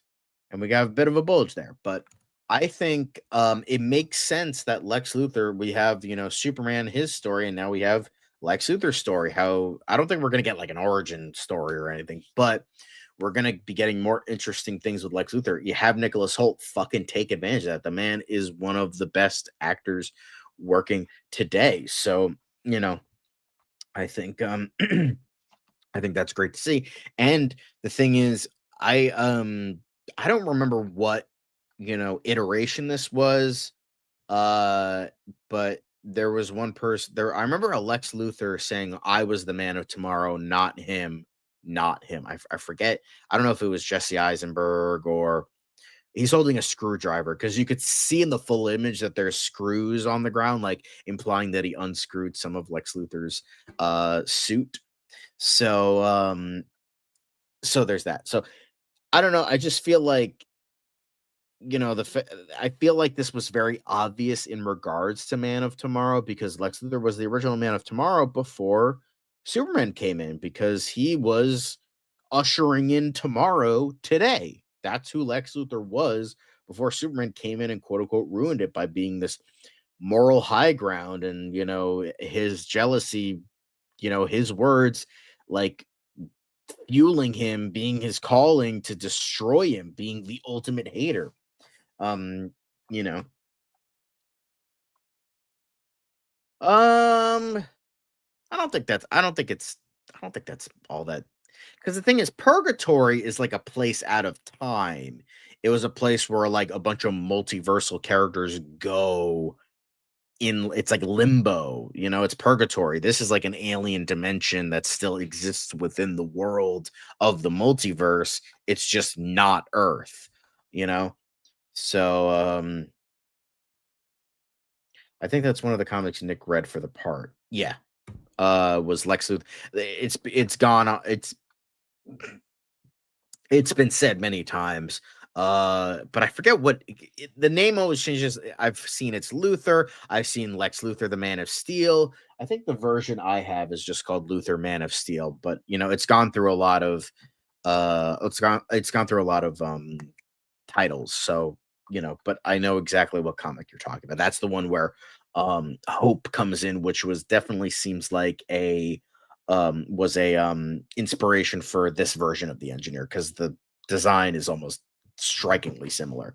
But yeah, so sorry if you can hear my chair. I apologies, but yeah, this seemed to be pretty obvious, but this isn't the only thing in regards to what James Gunn had to say about Man of Tomorrow. But James Gunn has said he just finished the 4th draft of Man of Tomorrow. So enterprising, you're being a little spoilery nutcase here. Not nutcase, but a little spoilery motherfucker here. But he is indeed 4 drafts in for Man of Tomorrow. And the filming is still expected to start in April of 2026. So, Lex in a mech suit is a great trope. I agree. I don't think that that's the case here. I mean, there are maybe some similarities, but saying that they're the same exact concept is, I don't think that's there. But yes, he's on his 4th draft of Man of Tomorrow. This is one of Man of Tomorrow, which this is one of the other images that was created for the announcement. But yeah, 4 drafts in. We hope not. But we still have one more thing in regards to Man of Tomorrow. But James Gunn teased Man of Tomorrow with a very epic pile of storyboards, not revealing what was on the storyboards, of course not. But he posted this storyboards sequence number 3, just the 3rd sequence in the movie. So that is definitely interesting. You have a blue sheet stuck in there, but this is all those storyboards. Although Lex Luthor growing hair confirmed, because there was a hair in between the pages, so that's funny. My hand cramps just looking at it, but yeah, this was the storyboards for sequence number 3, and yeah, But fan follow up by asking if every card is a shot from the movie, prompting Gunn to explain no. Some shots take up more than one card because of the movement in the shot. So this isn't like one shot per picture. It could be more, it could be less. So yeah, it's a lot. I think it's kind of funny that he's saying this. In a recent interview, the DC Studios co-CEO teased his DCU plan by saying, "I like my movies to be different. Guardians 1 is not the same as Guardians 3. They're different. And Man of Tomorrow will not be the same as Superman. And it is Lex stories too. So it's the two of them that colors it in a totally different way. I don't know what people have guessed, but Man of Tomorrow it's very, very connected to Peacemaker, but it's also its own thing. I mean, it has its own story that's separate from this. So yes, he is essentially confirming that there is a lot of reliance on past stuff, but it's also its own story. So, okay. But at least it's not a BVS. Yeah, I guess so. But yeah, a lot of Man of Tomorrow news, storyboards and drafts and plans for what it might be about. But it's God, it's a lot of stuff to get into, but we've gotten through all of it because that's it for today, guys. That's it for DCU Daily. Obviously, we still have Sorry, I missed a lot of that. You did, but we're kind of wrapping everything up. We don't have a lot of questions for you. That's why we're not doing a Q&A for today. We'll try for next week, but that's it for DCU Daily. We're going to be moving into hopefully a very quick Fancasting Friday because it is getting very late here, but we promise you Fancasting Friday, so we're going to do it. But give us a couple minutes where we just got to set everything up and then we'll get into it. But thank you for watching, guys. We love and appreciate all of you. Thank you, Aces of Movies, for finally making an account and interacting with us. That's very lovely to see. Like, comment, subscribe, and hit the notification bell so you know when we go live, because we're going to go live in like another 10 minutes. So, yes, Dan was taking a cat nap, if you will.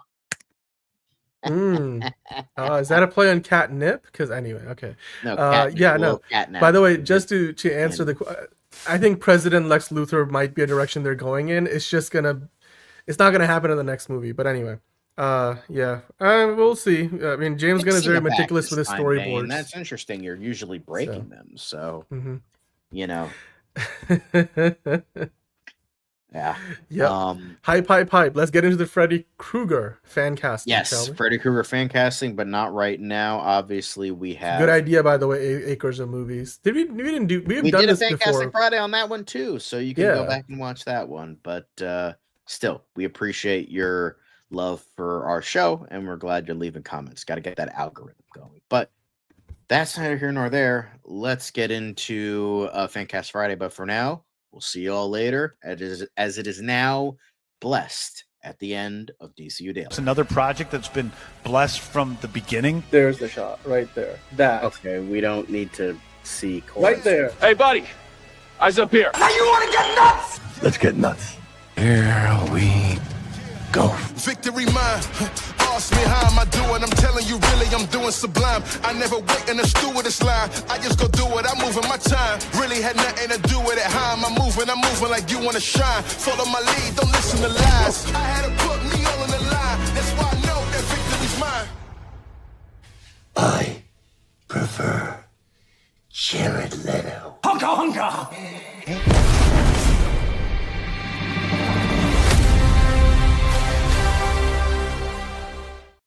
Fuck